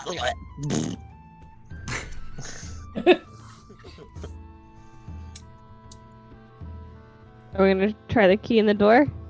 Yeah, if it's not right next to it, he will drop the heat metal as soon as Vrexel feels like he can pick up the key, like, you know. Yeah. As soon as... The three boggles all turn their attention on Umbrin and start approaching slowly, like reaching out there, like they take the rations and start nibbling. You can mark off one ration. Mark off that ration, Kanari. And they have settled down a little bit as the ceiling continues. Vrexel's grabbing the key and bringing it over to, whoever was at the door, if anybody was still at the door, or just going over to the door himself. I don't think anyone's out of the door yet. Okay. Yeah, going over to the other door, not the closet door. Yes. So the ceiling's about 10 feet overhead. The boggles look up, see that the ceiling is closing in as you're reaching for the keyhole, and they scurry away and teleport through one of the archways, just dimensionally hopping out of there, and just disappear. And you put the key into the keyhole, and the door unlocks, and it opens outward. All right, let's go. And as you all run through, you exit this bedroom into a blank, or not a blank, like an empty, dark room, with a few lights overhead shining down on a little chest.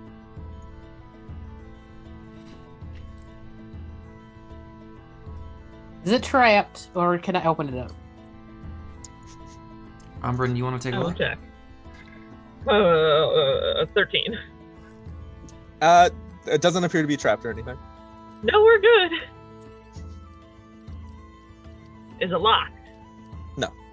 Brain, I'll open it up. You open it up. Inside, there appears to be a bottle with a liquid inside. It's just a potion. Do you uncork it and sniff it? Yep.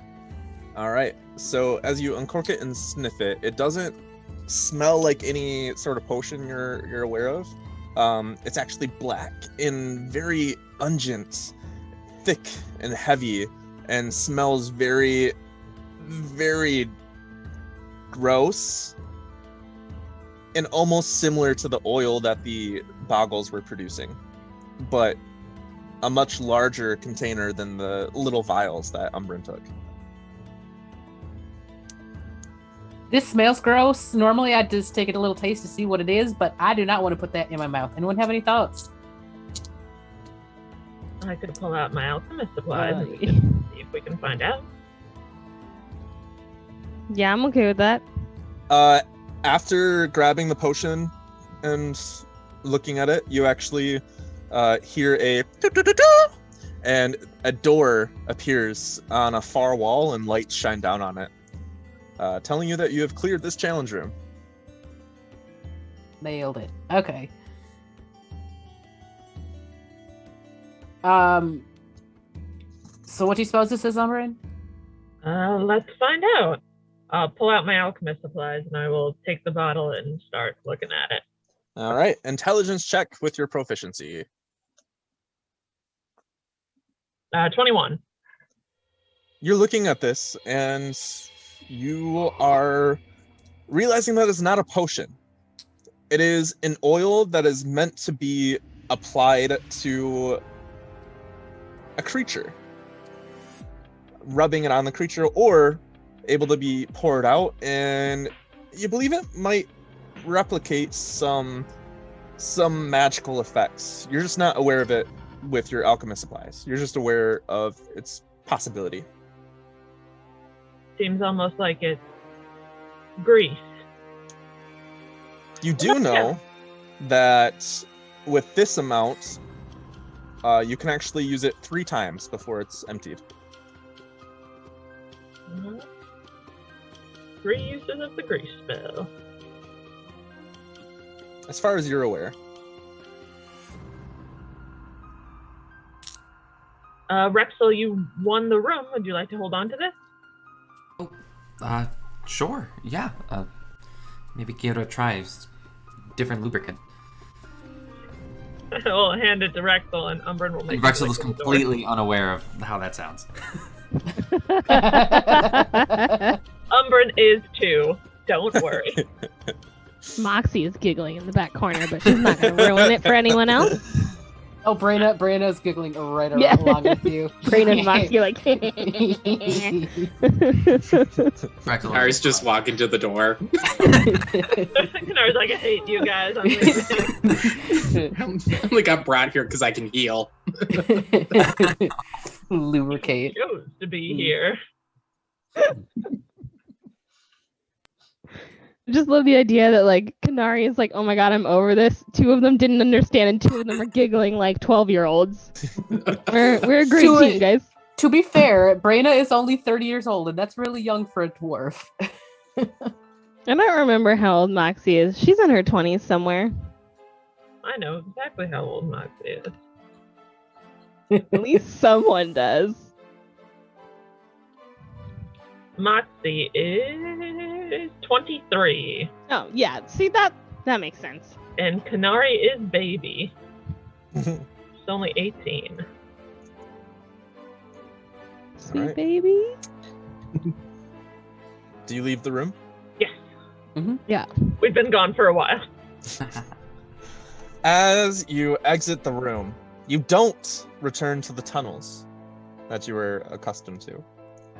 Instead, you enter what appears to be a small town center.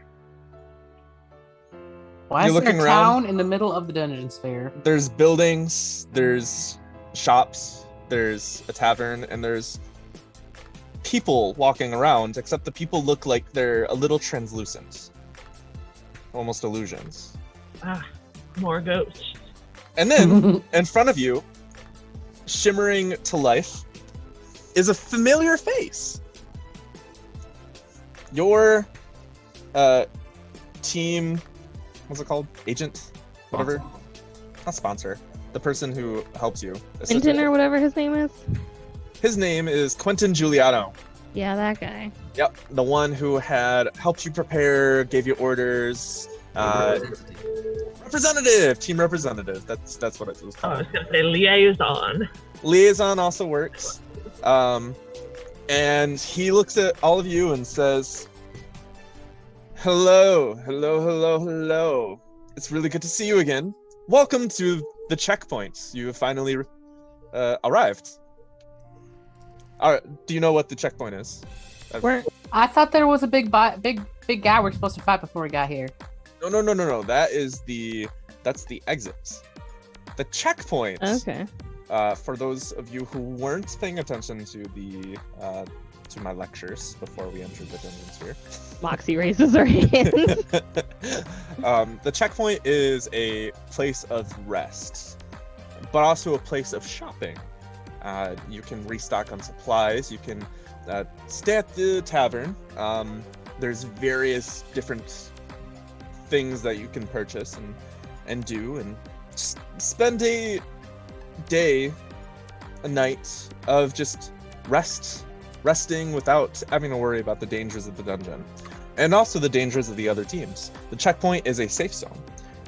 All combat and all harmful effects, weaponry, attacks, whatever, are not allowed here. If you attempt to do anything harmful to any other team members, you are going to be kicked out of the checkpoint, and you cannot return while you are on this level. So don't mess it up. Can I do a quick insight check on Quintilius to make sure he's not actually an illusion who's lying to us? Yes, go ahead and do an insight check on Quentin Giuliano. 12.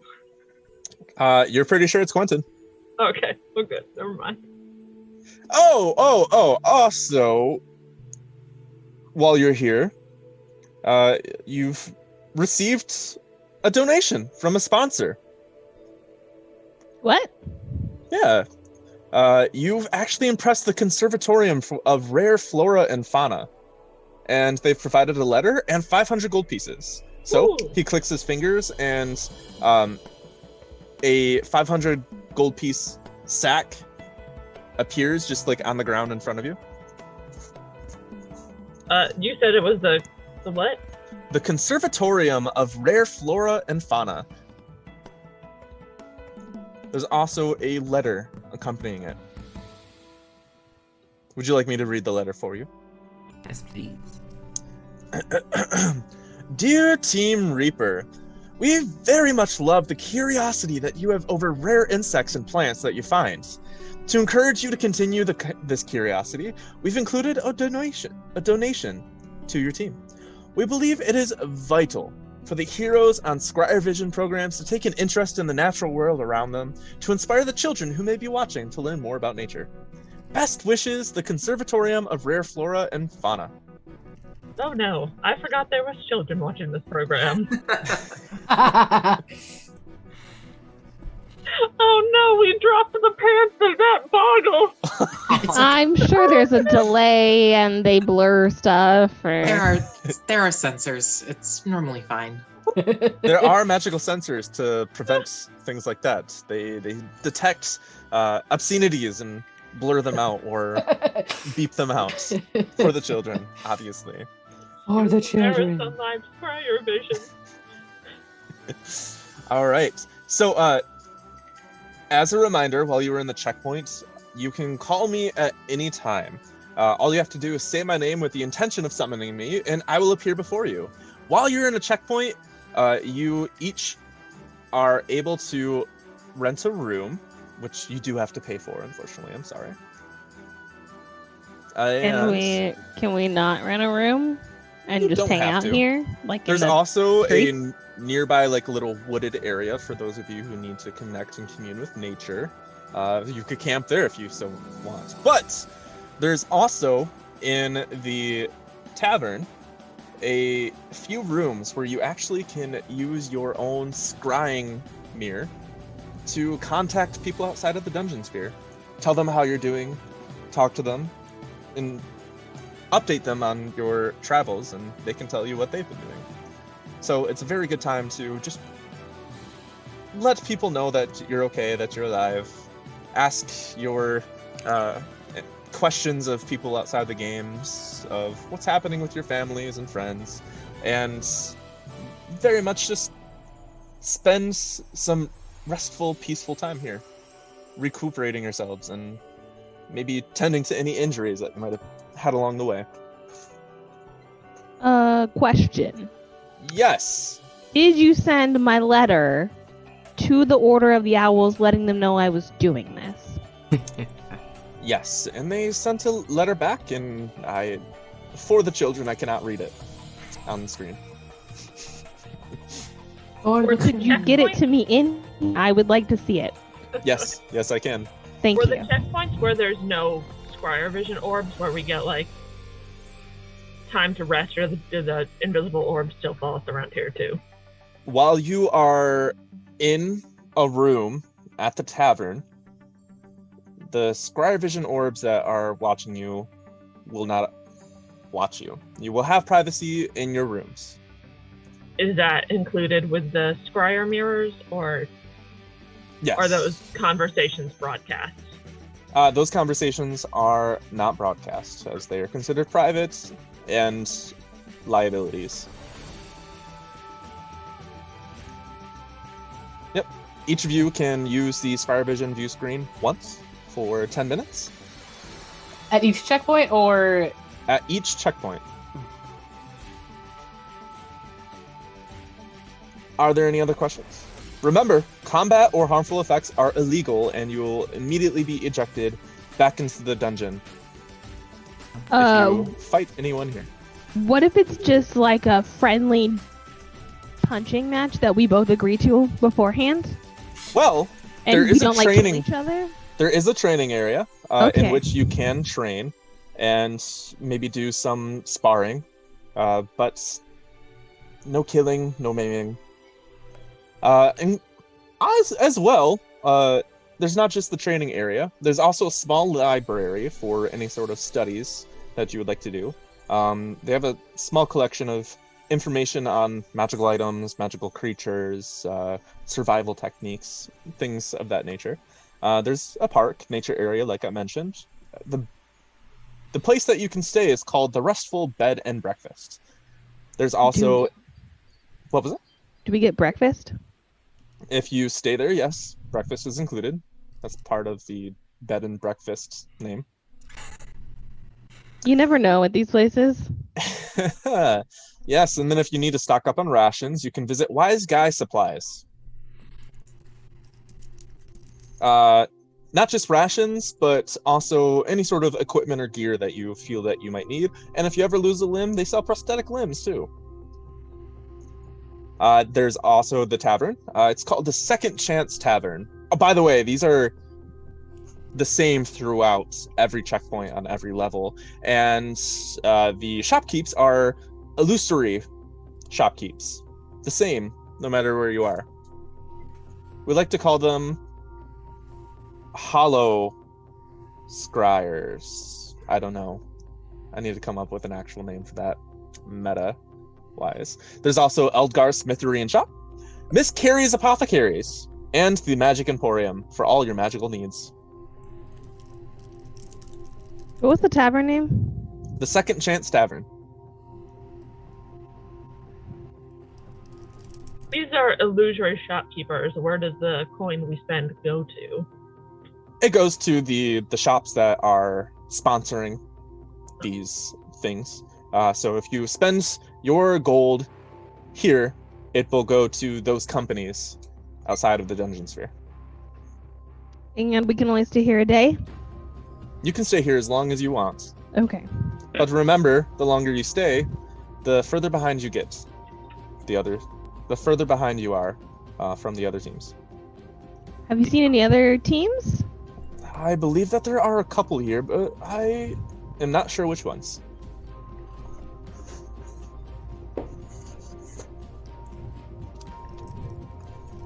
Also, once you find a checkpoint, you can return at any time if you choose to do so after a challenge room.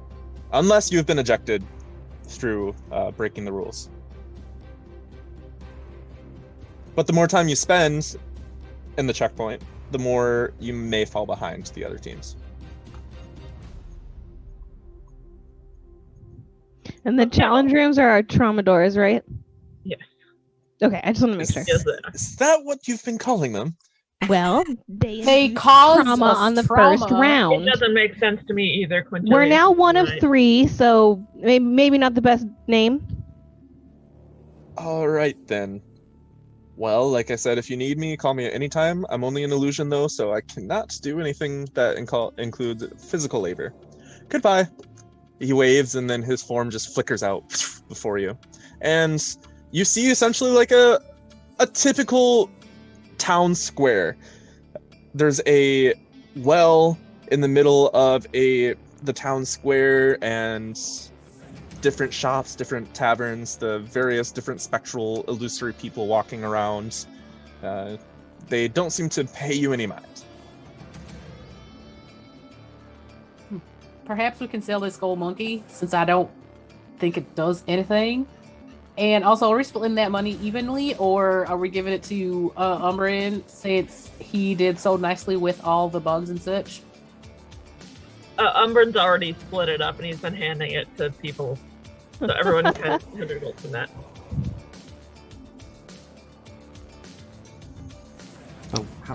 So are we all gonna be staying at the tavern? Are we gonna just like tiny hut it and save money? I mean, at the inn. I'm sorry, at the bed and breakfast. Well, Restful bed and breakfast. perhaps we should find out how much it costs. If it's a lot, then maybe we can. That's a good idea. A little hint. Otherwise, we can stay in the inn, and that might be more comfortable. Did anybody use one of their healing potions while we were in the dungeon? Mhm. I used one of mine. I will need to find resources to make another one. So that is my main concern while we're here. I was gonna try and go to that apothecary to take a look at this oil we just got. You want to come with me? That is exactly where I was headed. I would like to go to the weapon shop to maybe see about getting some enhancements on my quarterstaff. Samesies. Also, who wants to try to sell the monkey? Because Yes. Brandon can certainly try, No. but I don't know that she'd do very well. Just kidding. I don't have anything to do yet. I could go into the market and go. I want to go talk to my parents really quick. But I could just meet you all up at the inn or the tavern once I'm done selling it. Okay. Alrighty-o. So we will go ahead and... Do you all want to head to the bed and breakfast first? Or do you I guess want we should to- maybe see like how much that is first, and then kind of spread out. And that's where Kanari can talk to her parents, right? Umbrin also needs to use the Scryer mirrors, but he'll do it later. Yeah, Brandon's going to as well, but not yet. Alright, so Well, you head let's to go the get the prices. You head to the bed and breakfast, and it's a typical bed and breakfast. The entryway has a very Hunter's Lodge-esque feel, where everything seems to be made of natural-looking woods. The fixtures, there's a large hearth, a pig that's actually like being roasted over a large fire further in, and Brandon's different jaw sorts of, has like, dropped. different sorts of like elks, moose, deer heads along the walls, different like fish that have been immortalized as decorations. And it's very, very comfy, very rustic. And at the front desk is a 5'4" thicker woman. She appears to be a human, potentially. But she's very illusory, so maybe certain features of her form are not as apparent. And when you walk in, she says, "Howdy doody! Welcome to the Restful Bed and Breakfast! Oh, howdy, ma'am. How you doing today? Oh, howdy! How are you? Oh, I'm so glad that I have some more guests that are going to stay here at the Restful B&B. How much is it? Oh, if you're looking for prices, the prices actually vary depending on what kind of conditions you want. You can actually have a very squalid arrangement if you want, and that will actually be a very, very cheap price of 7 copper pieces. But you can also get a poor arrangement that actually comes with a bed, and that will be 1 silver piece. If you want some modest arrangements, that will be 5 silver pieces. Comfortable is 8 silver pieces. Wealthy is actually 2 gold pieces, and that comes with a king-size bed. But if you want the best of the best, an aristocratic room comes at 4 gold pieces per person. They all share the same breakfast, though. Is that an all-you-can-eat breakfast or like a plate breakfast? It sure is. And then she goes to like flick your nose, but her ghostly finger just like goes through it. That didn't answer my question. All you can eat, all morning, all day. What do you consider morning? Morning is whenever you wake up. And then after you have breakfast, it's no longer morning. That's what I think. Oh, okay, cool. We also provide coffee. Good to know. I mean, that's not very expensive, guys. Perhaps this would be nice to sleep instead of on the floor of a little baby tent. I like the idea of the all-you-can-eat breakfast in the morning, so I'm okay. I'm in. We'll stay here. I say maybe the comfortable room with the 8 silver one. All right, if you want a comfortable room, that is 8 silver pieces a piece. Unless you Okay. guys have other thoughts, that's No, my I'm okay preference. with that. Multiply that by 5 people, that's actually 40 silver pieces, which actually comes to about 4 gold pieces for the total lot. Oh, I don't need a room. All right. But you're gonna be hanging out with us, or are you gonna just stand outside? Does the downstairs close at any time? It does not. This is a 24-hour bed and breakfast, mostly because I am a spectral person and I do not need to sleep. Wonderful. I'll just stay down here during the night. I should Okay. introduce you to my grandpa Johan. He's pretty cool. He's Oh, your also grandpa? spectral. Yo. There is not. Umbrin contains himself from leaning over and whispering, "She's a necromancer." It's a funny prank, but As a reminder, there is not a limit to the number of people that you can have in a room. So, my friend, my purplish friends, I believe you're made out of wood, actually. Fancy that. I reckon if you need a place to stay, you can just bunker down with any of your friends if you want some company instead of just staying out here with the various severed heads of these animals. If we only need, we can have as many. So we still have to pay 8 silver for him though. If it's per room, not per person. Oh, we could buy one room and fit all of us in there. But there's only one bed, so if you think that would be comfortable. I'm okay with getting my own room. I can pay 8 silver this time. Alrighty, that will be 8 silver pieces from you. I'll do my own room too. That's fine. Wonderful, wonderful. Yes, and the rooms all pretty much look the same when you get a comfortable room. Each comfortable room looks very similar to the next. And when you stay here, you have full access to the workshop that we have in the back. What's at the workshop? The workshop comes with tools, a bench, different types of oils and implements that might be used by inventors, innovators, and the type of source that might come through here. I know that there's tinkers out there, there's some builders, there's some carvers. Just whatever you might need the workshop for. You can find it here at the Wrestle Bed and Breakfast. Cool. Wonderful. So that will be 4 rooms in. Mm-hmm. That will be 32 silver pieces, which also could be 3 gold pieces and then 2 silver pieces. Took it out of mine. I'm just- Took out mine 8. Yeah, same. Yeah, same. Yep. All right. Well, then, Lucian will show you to your rooms. And then a spectral halfling appears right before you. And he says, hello, I am Lucian. I will show you to your rooms. Come along. Umbrin, do you want to like set down your bags or whatever in my room at least, or so you don't have to carry everything everywhere? No, I don't mind carrying things. Okay. What if I needed something and I didn't have it? I'd have to come all the way back to the tavern. And then they would be in your room. I don't have a key for that. I mean, okay. I just figured I'd offer. It was very sweet.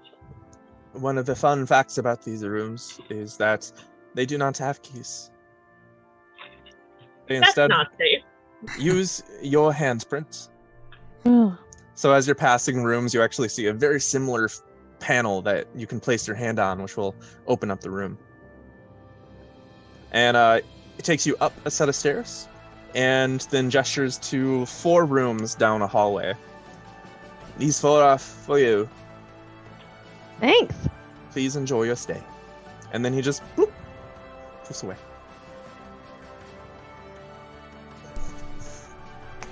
Okay then.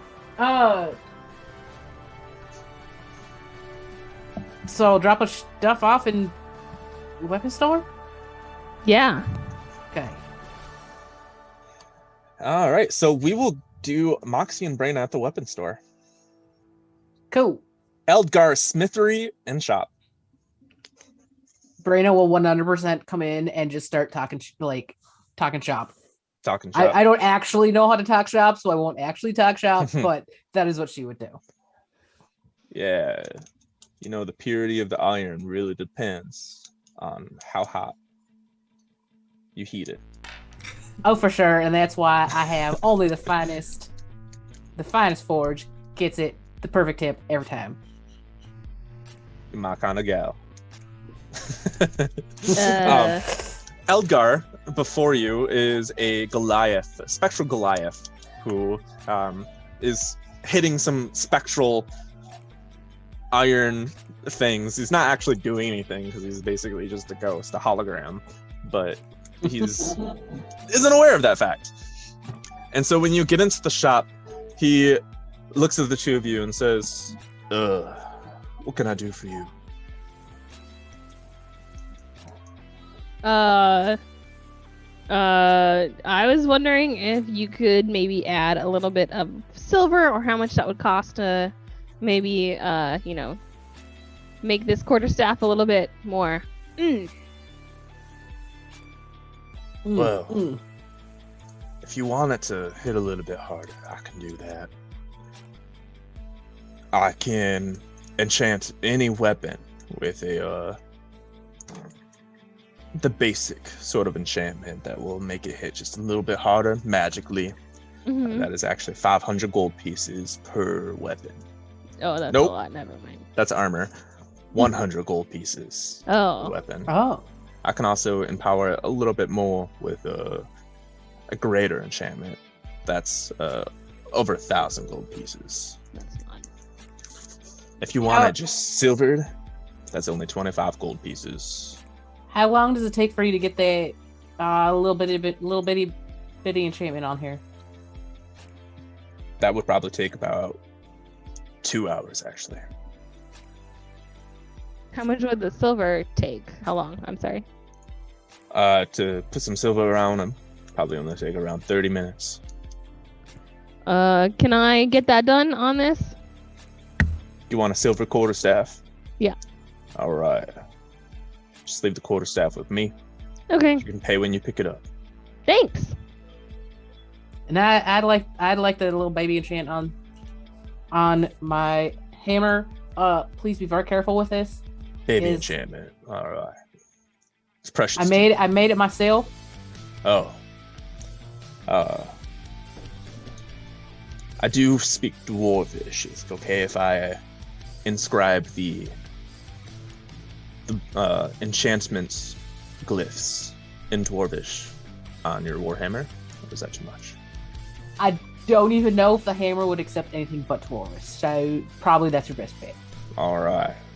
As long as I know that I can make these modifications, I have permission, we should be just fine. Just be careful. My ancestors will not appreciate their names being smudged, so around those, if you would. Of course. So even though he used like this hologram, he actually reaches out and you place the weapons in his hands and he can grab them. It's not like the innkeep. And then he takes them and says, for you, I'll be done in 30 minutes. And for you, I'll be done in 2 hours. Thank you. Are you going to do them at the same time, or is it going to be 2 hours and a half total? I can do them simultaneously. A lot of the time with your warhammer, it'll be drenched in some enchanted liquids. The waiting time. Do you mind if I come back in 2 hours? Yeah, you can come back with her. It's okay. Okay. Now, if you're ever looking for anything else, let me just give you a rundown of what I offer. All right. I can enchant shields. I can give them small enchantments. I can give them better enchantments. I can enchant ammunition. So he goes down the list, and basically he can do up to a +2 enchantment on weapons, ammunition, and shields. Armor can only get a +1 enchantment. He can also turn a shield into a shield of expression, a shield of arrow catching, and a shield of battering. Ammunition, he can turn ammunition into a seeker piece of ammunition, so it gives advantage to hit because it's like seeking, or walloping. He can do moon touched, which causes weapons to glow a little bit. He can turn it into a weapon of warning, a vicious weapon, or a weapon of wounding for a much higher price. For armor, he can turn armor into mithril for a very high price. Do resistance to a specific type of damage. He can make it gleaming so that it's always clean. Or he can do adamantine, which prevents the critical hits when you're wearing it. You can also do special enchantments, such as the braces of archery, gloves of missile snaring, gauntlets of ogre power, an insignia of claws, a bracer of flying daggers, braces of defense, needle of mending, glamored studded leather, a giant slayer, a dragon slayer, and a court slayer. The gauntlets of giant strength, or giant whatever, those are the ones that push you up to 19, aren't they? Ogre power. And ogre yes, power. He doesn't have the belts though. No. I wouldn't need them anyways because I've got 20 strength. Right. I just want to be sure. Basically, to be unarmored, I can't take any of that armor, correct? Correct. Right? I just wanted to make sure. Yep. Yeah, Braina 100% fully zoned out on all of the armor stuff. Moxie kind of listened because she figured she would maybe let the others know when they got back a general idea of what he could maybe do with armor, but she wasn't really paying attention. Right. How much is which armor? +1. +1 an enchantment. +1 enchantment on a piece of armor is 500.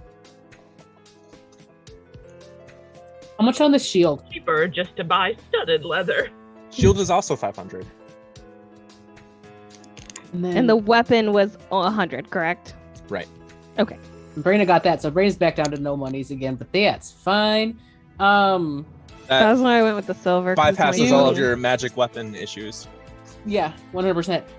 You should definitely drop this in the Discord, by the way, because I will not remember any of it. Oh, I have a spreadsheet that I can link to you.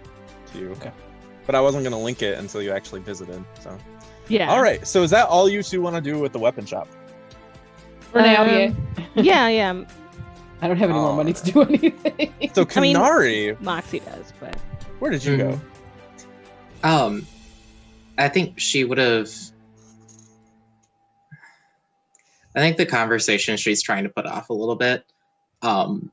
So I think she'll set her stuff down and then take the monkey statue and just her small bag and go into the marketplace and see if there's a vendor that she could, or a jeweler or something that could appraise it.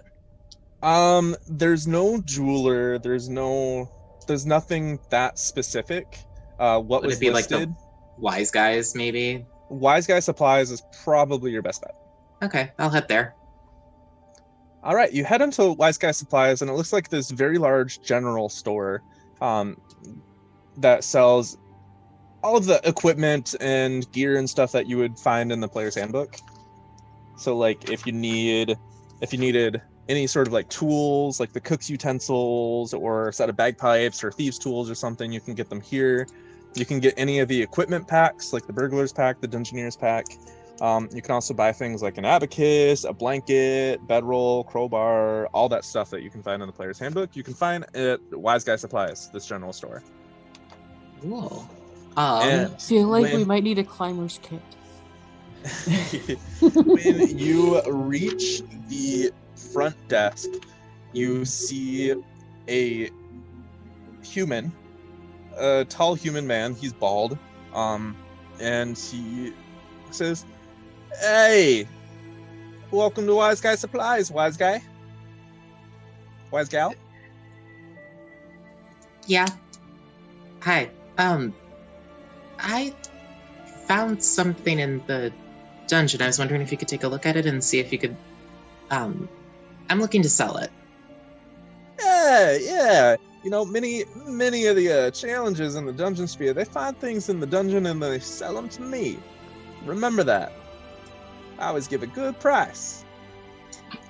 So if you find any magic items that you don't want, if you find any rare treasures that you don't need, you can just bring them here and I'll buy them off of you. Now, show me what you got. I'll pull out the monkey with 6 arms and all the jewels. Oh, this is a rare treasure indeed. This is wonderful. Okay, let me take a look. He pulls out like a little monocle, like one of those, like, it's like the little bifocal magnifier or whatever. And he starts like looking at it, getting real close, looking up and down. Well, yeah, this is authentic. Yeah. I believe that this could fetch a hefty price of 300 gold pieces if you want to sell it to me. Could Canary just double check that with an insight, try and see if he's like trying to undersell us a little bit? Yeah. Well, that's a 18.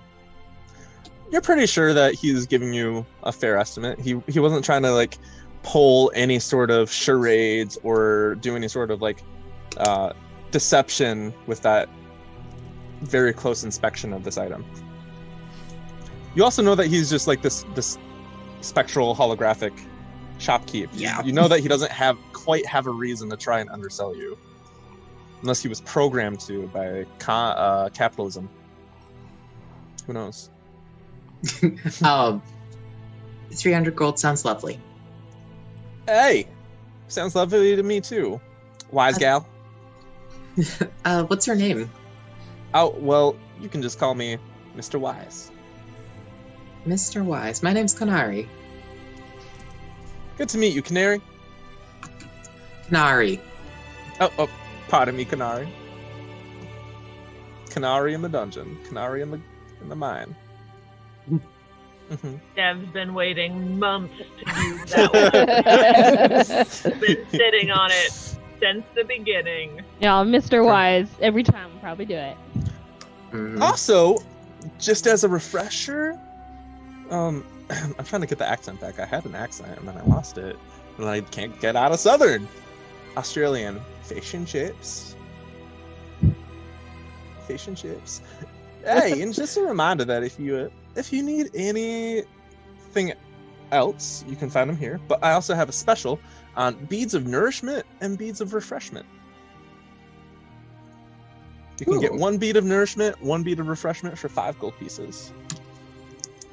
Now, if you're not aware of what those do, those will give you the nourishment that you need for a single day's worth of rations.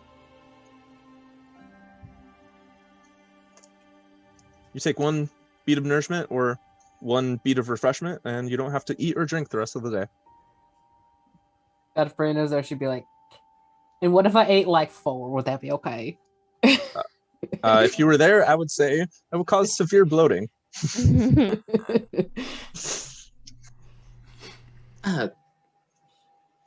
Well, that's very kind of you. I'm actually in the mood for a couple of things. Or looking out for it. Yeah, what can I get you? Do you have a climber's kit? Yeah, I do. That's only 25 gold pieces, actually. Okay. Then... Okay, climber's kit. And then, do you have any spices or food or season? I can make some food, but I think everyone would appreciate it if I could season it with something to make it not bland. Yeah, I have a sack of seasonings. And that's actually fairly cheap, so that will just be 2 gold pieces. Okay, so and you can use that on up to 10 meals. Okay, so there's that, and then you said the beads of nourishment are worth 5 gold pieces each. Correct. Okay. And how much are rations? Actually, I have no idea. I think rations are 1. And that wouldn't add up. Why would it be 5 gold pieces if you could just get rations? Yeah, it's half a gold per ration. Oh. If I'm doing my math correctly. Let's say that they're 2 gold pieces instead. I'm thinking the thought is because the beads of nourishment are small. Mm-hmm. Yeah, you'd be able to carry a lot more. Yeah. I'll just say 2 Sure. gold pieces. For the rations? Or for the beads of nourishment? Bead of nourishment and bead of refreshment, both 2 gold pieces. Both 2 gold pieces. Okay. Well, I'll just get those because they're more fun. So what? That's I'll get 5 of those to replace the rations that I've expended. So that's what, 10 gold. 10 gold pieces. Yep. 10 gold, and then what, 25? So 37 gold pieces total. Where's The the full- extra 2 gold coming from? From the sack of Oh, the yeah. spice seasonings. 37 gold pieces. Great. In total. Kanari will spend her portion of that gold. So 37 is coming out from her thing. We'll get everyone else 60. Yeah. Right. And also, don't forget to submit to the darkness. Have a good day.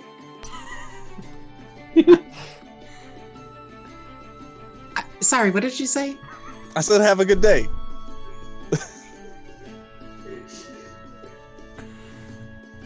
Right. Okay. And she's gonna go back to the tavern and call her parents. Mom! Mom, what did you do? Yes, that's what, 60 gold pieces per person. For the monkey. So she would have tracked everybody down and given them that. All right. Umbrin, where did you want to go? Umbrin and Rexel are going to the apothecary. Miss Carrie's Apothecaries. Gotta get my Miss Carrie's voice. Hello. Welcome to Miss Carrie's Apothecaries. I'm Miss Carrie, here for all of your apothecary needs. How can I help you? Oh, well, you can go first, Umbrin. Oh, I've got a short thing. I need two potions worth of materials to make healing potions. Oh, we don't sell materials here. We just sell the potions up front. Oh shit, this is southern too. Everyone in the Break Islands is southern, Look at the apparently. woods for a healing potion ingredient. Oh, well, yes, we are at Miss Carrie's Apothecaries. We sell several different potions. As you can see, she gestures to like various amount of shelves, almost like if you were to go to a bar and you like would see the different shelves of the alcohol. Instead, it's potions. And we sell regular healing potions, greater healing potions, superior healing potions, potions of resistance, potions of growth, water breathing, hill giant strength, fire breath, clairvoyance, heroism, climbing, comprehension, watchful rest, elixirs of health, stone giant strength, mind reading, invulnerability, and maximum power. All at Miss Gary's Apothecaries. Some are only in limited supply. What's the price on your healing potions?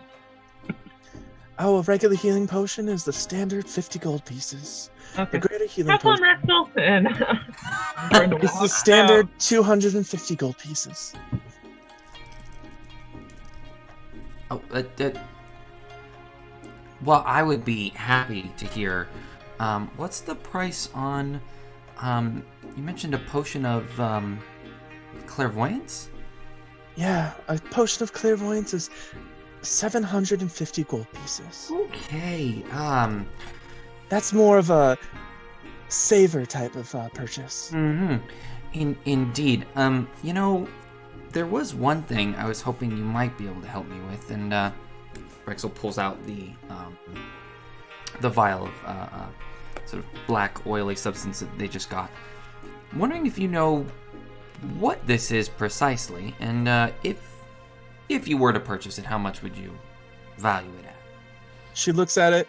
She looks at, swirls. She actually picks it up. She's one of those like physical holograms. Swirls it around. Oh well, I believe that this is an oil of slipperiness. Okay. You can rub it on yourself for 10 minutes, and you gain the effects of the freedom of movement spell for 8 hours.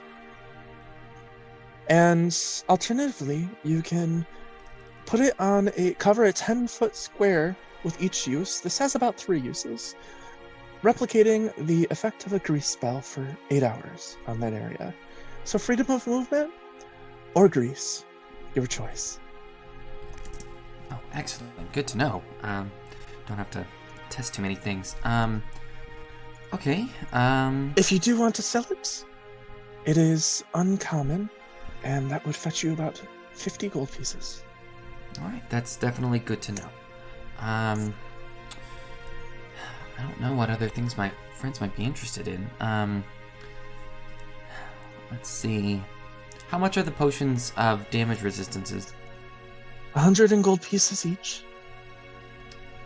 All right. Well, I don't think there's anything at the moment. Actually, did anybody say they'd used a healing potion yet? Yeah. Don't buy it. Okay. I can make healing potions for half the price. Cool. That's what I figured. I just wasn't sure. In that case, Frexel's going to politely. I don't think we need anything at the moment, but it's definitely good to get to know you, and I'm sure we'll be doing business in the future. So each of you have visited the shop. Does anyone want to go to the Magic Emporium? Yeah, Umber will wander by as he's making his way to the forest to look for potions. So you go into the Magic Emporium, and it seems to be like a very chaotic, almost like an antique shop with like various different items scattered throughout. And in the far end, you see this gnome with the large pointy hat, the top just falling over a little bit, and he has a cape, and he looks very much like a stereotypical type of wizard. And when he sees you approach, he slams his book and he jumps onto the front desk, and he says, "Welcome to the Magic Emporium!" Hello. What do you sell here? And Magic. perhaps, is it potion ingredients? I do not sell potion ingredients. You must find that in the dungeon, for you will not find it here. In the dungeon. But if you need spell components, I have them. If you need scroll making supplies, I have them. If you need a feather token, I have that as well as a coin of delving. If you need to swim, just get a coin of delving and you can delve.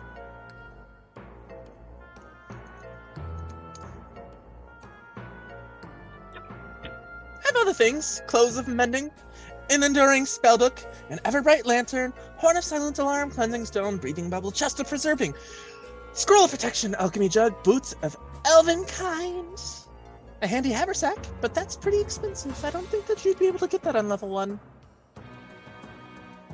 I don't really think we can get much of anything at the moment. Yeah, level 1 is very difficult for you challengers. Level 2 is for the real good stuff. Can be purchased.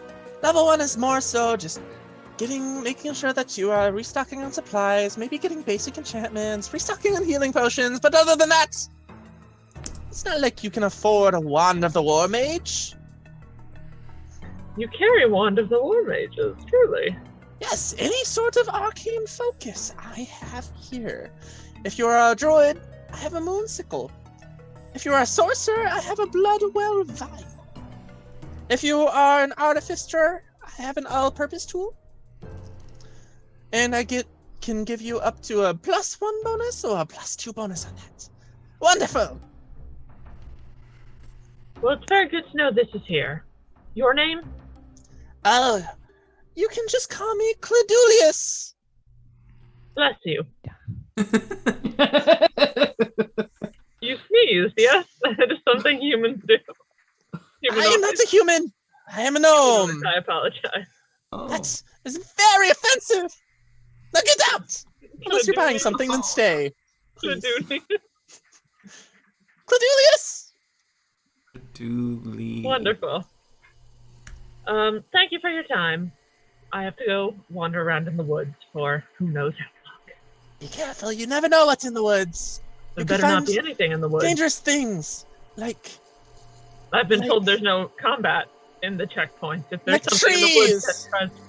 Oh, yeah. trees are the most dangerous creatures in the woods. You can be crushed at any time. They could fall on you.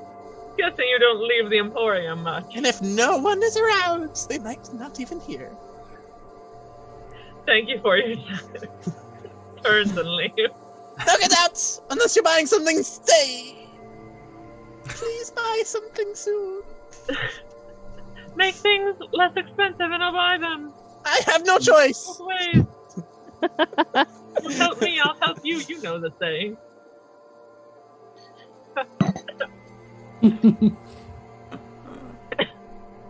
Does anyone else want to go anywhere else in this shopping episode-esque thing? Said so aggressively. It's just normal violence. Must shop.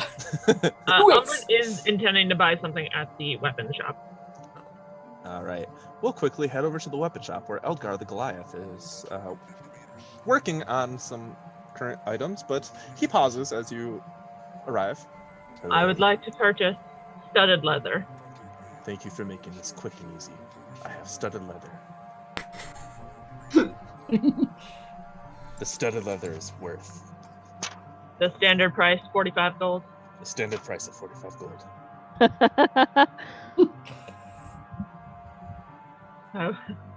Do you buy used armor? I do. If you give me an hour, I will recoporiate it. I have to take it out of my shadow body. I'll come back for that. If you want, I can sell you enchanted studded leather. It's just an additional 100 gold pieces. I'm sorry, what? Sorry. You speak so quietly, sir. I know. I am a very quiet person, but I can try to project. I can sell you enchanted studded leather. It's just an additional 100 gold pieces on top of the 45.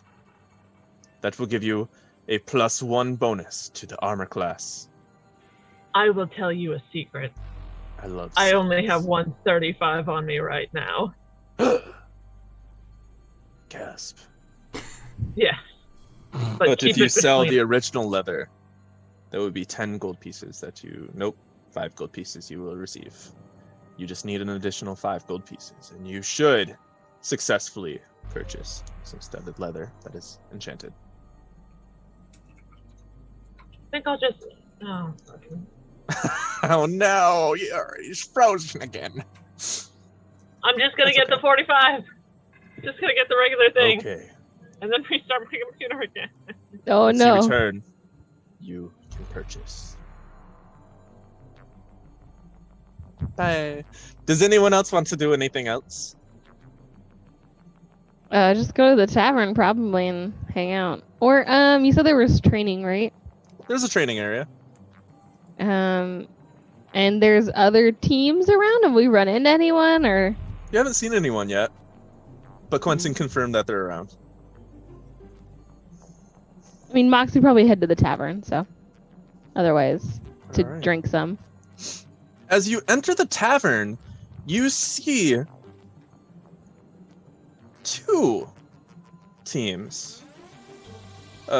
Each team has 5 members that are represented in this tavern, and they all seem to be drinking and associating and having a good time. Some of them are already rosy-cheeked from the alcohol and have been dining on some nice lunch.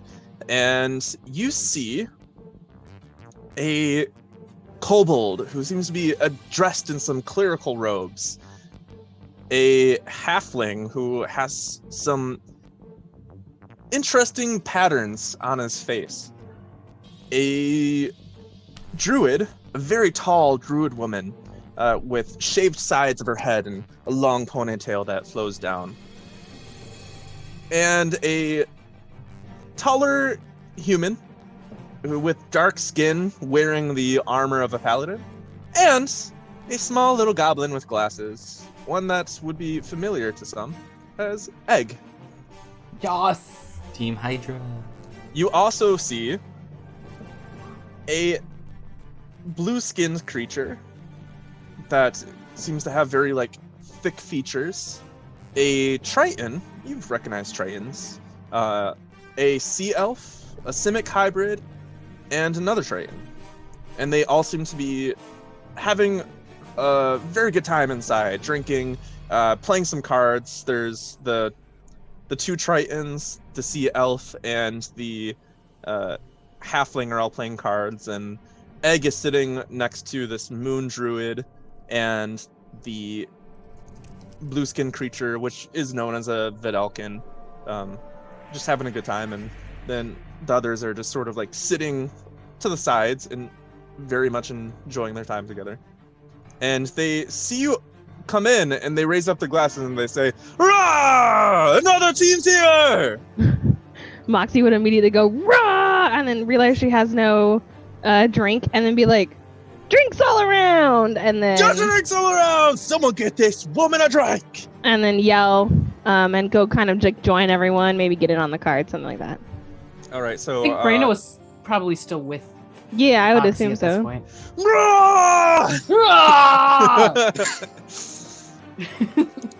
You see that Egg is actually scribbling in some notebooks, pushing up his glasses every so often. A little bird is perched on his shoulder, just tweeting every so often, possibly familiar. And it's just a good time. The first round of drinks is actually bought for you, but they take up Moxie's offer of a round of drinks for everybody. So that's 2 copper pieces per person. So that's 22 times 2 is 44 copper pieces, which is 4 silver pieces and 4 copper pieces. Okay, I'll do some math. In my Which you had inventory. no idea at first that you had to actually buy anything, and you tried to do the math, and then someone assists you. I've spent the least amount of money, so she's fine with it. All right. What else do you all want to do? Brandon's gonna have a couple drinks and then find the scrying mirror. Whenever you drink, it will be 2 copper pieces. Frexel, Canary, Umbrin, do you want to head to the tavern as well, or do you have other plans? I think Kanari was gonna talk to her parents really quick and then go to the tavern after. All right. You're going to run to the... Well, they mentioned that the tavern is where the Scryervision view screens are. They have special rooms that you can like go. Oh, Yeah. Okay. Then she'll just head to the tavern. All right. Vrexel's heading to the tavern. Kanari's heading to the tavern. Umbrin, what would you like to do? Umbrin is going to wander around in the woods looking for healing potion ingredients. So, as mentioned by Cadulius, that's what I forgot his name already. Cladulius. I have it written down somewhere. I just don't remember where. You won't be able to find anything in the checkpoint. You actually have to be out in the greater dungeon. So all you find is just grass, trees, bark, tulips. Nothing that can be used to make any sort of potions. They don't want you getting a leg up just by being in the checkpoint. As far as your... The whole point of the checkpoint is to get a leg up to go to the next part of the dungeon. It's supposed to be restock and rest and all that, not to Restock your healing potions. by purchasing By them. buying them. If you can make healing potions, why would you buy them? It's true. All right. All right, well, So- that's unfortunate. They cheer as Vrexel and Kanari come in, and they slam some like drinks in your hands, and they seem to be just having a good time. The kobold, all of a sudden, there's two kobolds, and one of them stays in a seat while the other goes behind Brena, and then. As Brena's focused on the drinks and everything, he actually will just sneak up behind you. He's going to roll a stealth check.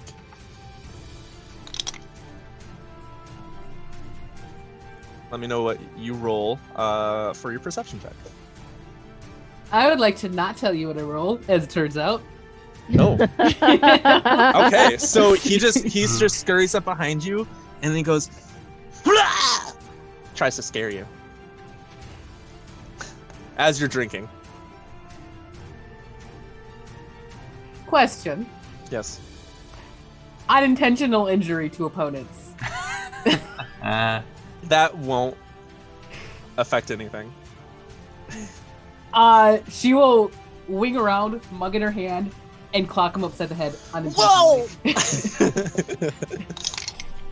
And then the illusory duplicate of this kobold disappears, and he stands up and starts rubbing his face.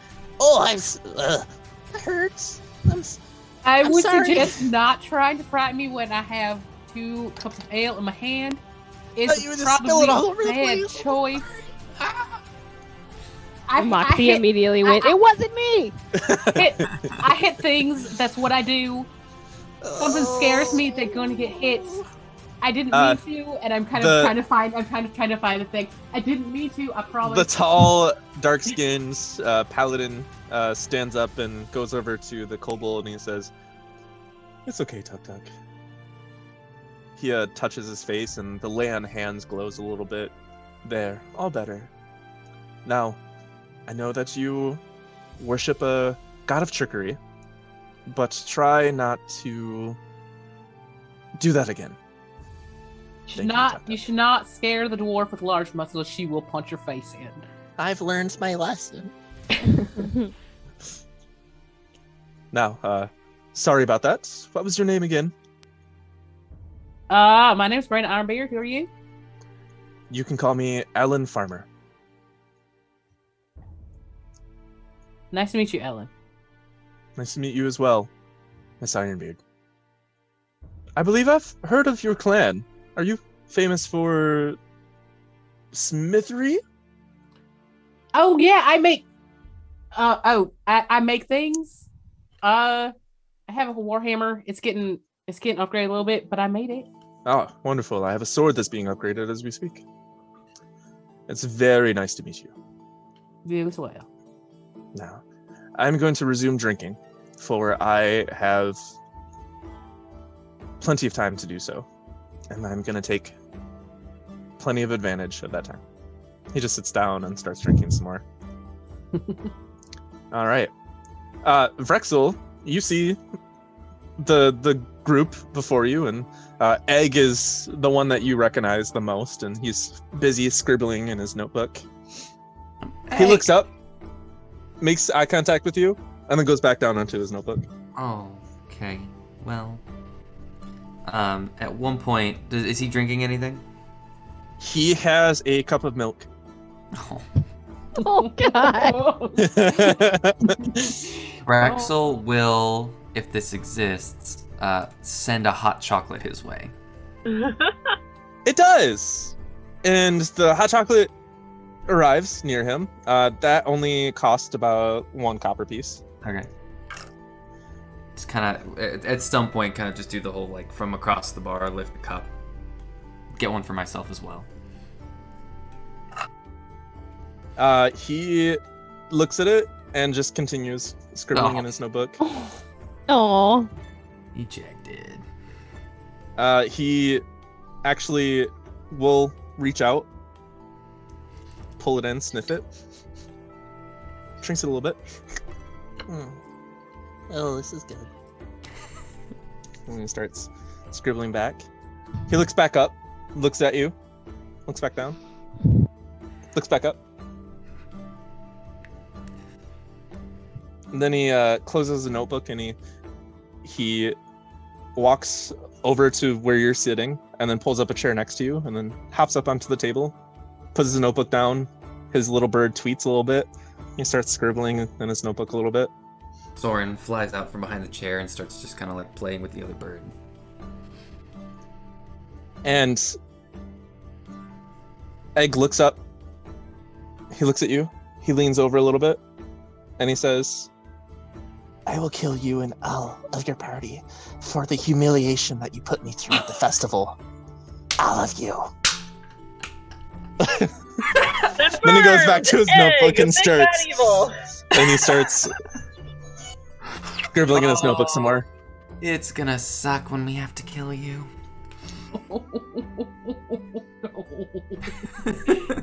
Oh no. He gave into the darkness. Oh god. What's he working on in his notebook? He has pictures of you. Oh god. Oh my God. Burning, Oh no. being impaled. Oh my God. He has your name, Frexel, like scribbled very hard, Is it and just he writes Rexel? right The underneath whole it. thing? No. As a further insult to you. And then he has underneath it written in like very large, bold letters, Nemesis. Oh. Rexel must die. Arch Nemesis. Rexel's just gonna reach over and nonchalantly just start writing the entire rest of his name over the course of the page. Pulling up. You should remember. Closes his book. You should remember the whole name. I don't respect you enough to do so. And he's doing this like completely like silently, and then he closes his book, he hops down and he says, Okay, everybody, I want to let's play games. I love all of you. Did any of the rest of us? he tries very, very hard to like make this be like a very like a whisper that only Rexel hears. Guys, he's a bad egg. Oh no. Oh no. It was Oh, bad no. enough. It was bad enough when Ryan put it in chat. Oh, I didn't see it in chat. Oh my god. The sea elf actually looks at Egg and says, Egg, my buddy, you can... Oh no, this is a female. Eh, Egg, my buddy, you can sit here. Oh my gosh, you're such a sweetheart. Look at you, little bird. I love you so much. And Egg is just like, Thanks. I think that you're very pretty. Oh boy. well, we know what team we have to kill first. Yep. It'll be us and Egg, the final showdown at the center of the... the BBEG. Oh my goodness. We're gonna flash over to Kanari. The BBEGG. BBEG. I hate it so much. I hate it so much.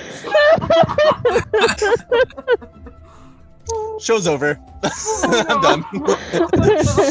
And Egg This is my fault, but I'm done. They're going to our game, guys. Like I said, TPK, GG. and it's gonna be Egg. TPKing all of you. Oh. Anyway, Oh no. Kanari goes to the Scryervision view screens. It's almost like a phone booth in a sense, like a phone booth that they would have in certain buildings and whatnot, where it's a private thing you can slip into, except instead of a phone, there's almost a mirror-like apparatus.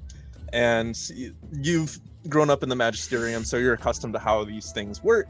All you have to do is press the runes that are on the bottom of this frame and then speak the name of the person that you're trying to reach. And if they have a view screen nearby, it'll appear and you'll be able to communicate with them. Kanari will place her hand down on the runes and wait until they light up.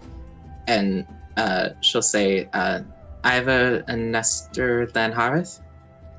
And the screen begins shimmering a little bit, and you see it go from being reflective and seeing your own face to growing dark, and then re-emerging with the view screen of the temple, the living quarters that you were used to, the view screen that you've seen and operated multiple times back in your past. And you see your mother and father sitting at a table. They are currently reading, and they have some candlelight and have some food in front of them. And they look over as the view screen makes a chirping, like chirp, chirp, chirp, chirp. And they look over and they say, oh, Kanari! Hi. Both of them rush over and they do that, like the typical like parent thing where they're both trying to like fit their heads in and they don't know how to actually work it, and they're arguing you gotta press it right here. No, just one step back from. We went over this. Kanari, what can I? Are you okay? What's happening? We're fine. I don't know if this is what your dad's voice sounds like. It is what his voice sounds like now. Kanari, what's Or going on? her dad. You pick the boy. Oh, what's going on, Kanari? Are you okay? Yeah, we're fine. Oh, she's okay. Look at her. Well, okay. Are Appreciate you eating it. okay? You look Yeah, so skinny. I'm fine, Mom. It's really we're fine. It was more of a question about Moxie's not getting you in trouble, is she? No, I've saved her a couple of times. She got hit by a giant hammer yesterday. We're doing all right. She's too reckless. Oh, I kind of forced her into that one. Oh, I'm sure it wasn't your fault. You're perfect. Mom, Dad, I hit her with the hammer. Oh, they're like, it's all Moxie. No, I had a question about the quarry. Yeah, what about it?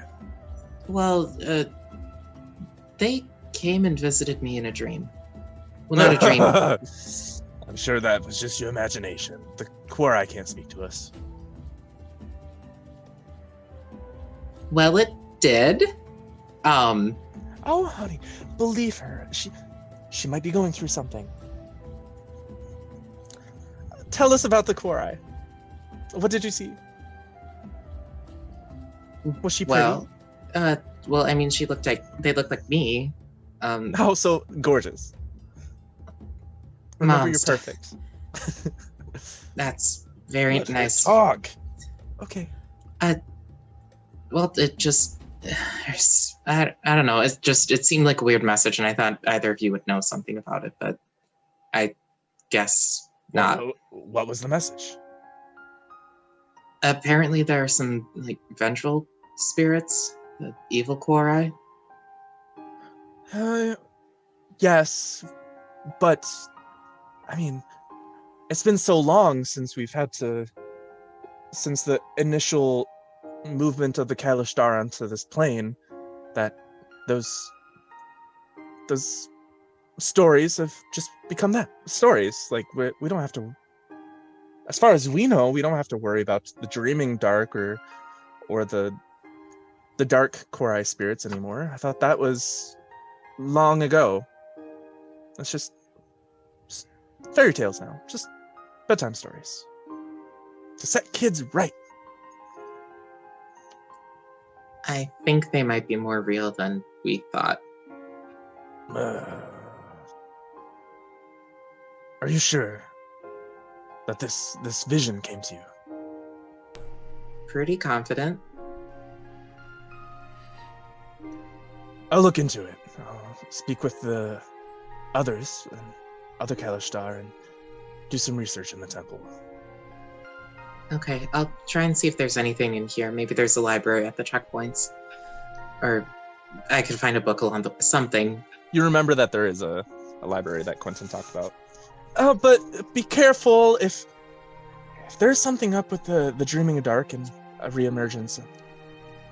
I'm afraid that there's nothing we can do while you're in the dungeon sphere if they're coming to you.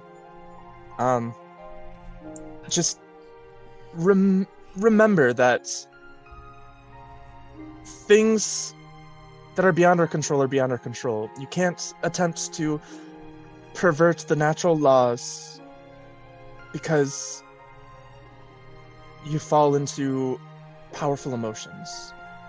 Uncontrolled emotions are what leads you down the wrong path. And as long as you stay on the right path and you make the right choices and choose goodness, you should overcome this.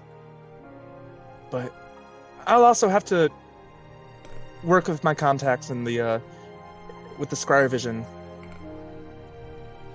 the production company, and the people that I know that work with that, and see if I can figure out anything as well. But it's probably nothing to worry about. It's probably just your imagination or something. Maybe you got hit on the head too hard or whatnot. Maybe the bedtime stories we told you are just coming back. You know how it can be. Everything should be fine. You're perfect, and we love you. I love both of you too. Do you want me to say hi to Vrexel for you? Oh yes, please. I love him. He's doing all right. Oh, that's very good. I'll tell him to say hi.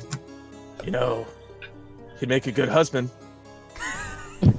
Love you both. Bye. And she'll just shut the thing down and just. It's like a roller coaster of a checkpoint for Pretzel.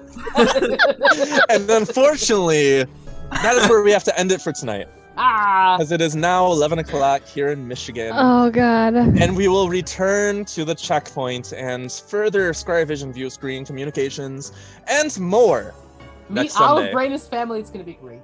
It's going to be like, you're going to try to like video chat them, but it's going to be every single one of your family members all trying to share the screen.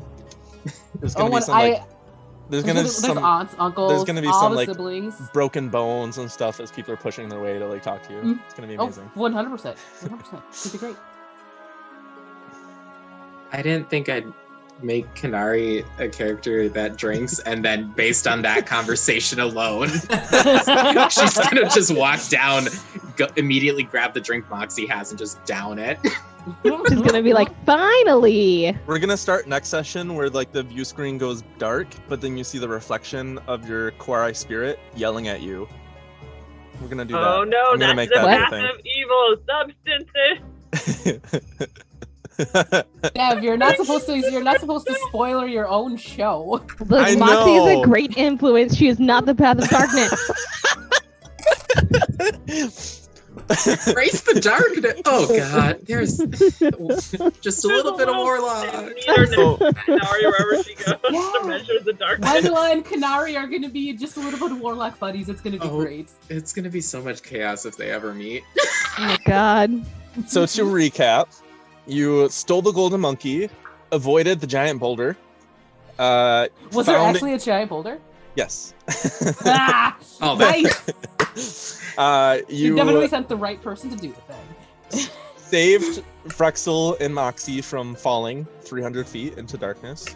You found a secret tunnel that led you to a door that had you encounter some boggles that had a key in a room that might have crushed you if you weren't successful in finding the keys. Brain is strong, it'd be fine. Sure. Once you succeeded in that challenge room, you were able to enter the checkpoint. You're guessing that it was depending on a certain amount of rooms, so you just unlock it, access it. And then you purchased some stuff, you met up with a new team. Vrexel learned that he has an arch nemesis who plots his revenge against Vrexel for the humiliating defeat at the festival. And in Trivial Pursuit, mind you. Yeah, Yes. I was like, he should talk to Boy, and let's talk about a defeat. Right. Wonderful. We were supposed to be making allies. Oh no. You met Alan Farmer, the paladin. Alan. I thought you said Ellen, and I was... No, Alan. Oh. You met Tuk Tuk, the trickery cleric, kobold. And Those are on So Brenda is slightly less interested. Hydra, yeah. From Yeah, Team those Hydra, are yeah. all Hydras, so I The guess they're other- not our friends. The other team was Team Kraken, the water-based, the ocean-based group. You got money from the Conservatorium of Rare Flora and Fauna for your collecting of different and rare insects and plants. And yeah, Kanari was given another message to submit to the darkness by the shopkeep. Warlock buddies. Warlock buddies. And Do it. yeah, and Kanari spoke to her parents. So that's a recap of everything that happened today. So that we can, when we rewatch this, you can just fast forward to the end for the recap. Boom. All right. So that was amazing. That was a good episode and I wanted to change the pace a little bit, give you a breather from the constant fighting and danger. And now we will provide announcements for the people watching. First announcement, Wednesdays, we have the world's greatest dungeon, and the green team is venturing into the next dungeon that they will face off against. They've actually made it through and ended up on a train in the middle of a desert and had to fight a troll from the Darklands. What's going to happen? Who knows? We did that. Now we're going to run into Team Green or Gold. Oh yeah, Team Gold! Team Gold is there.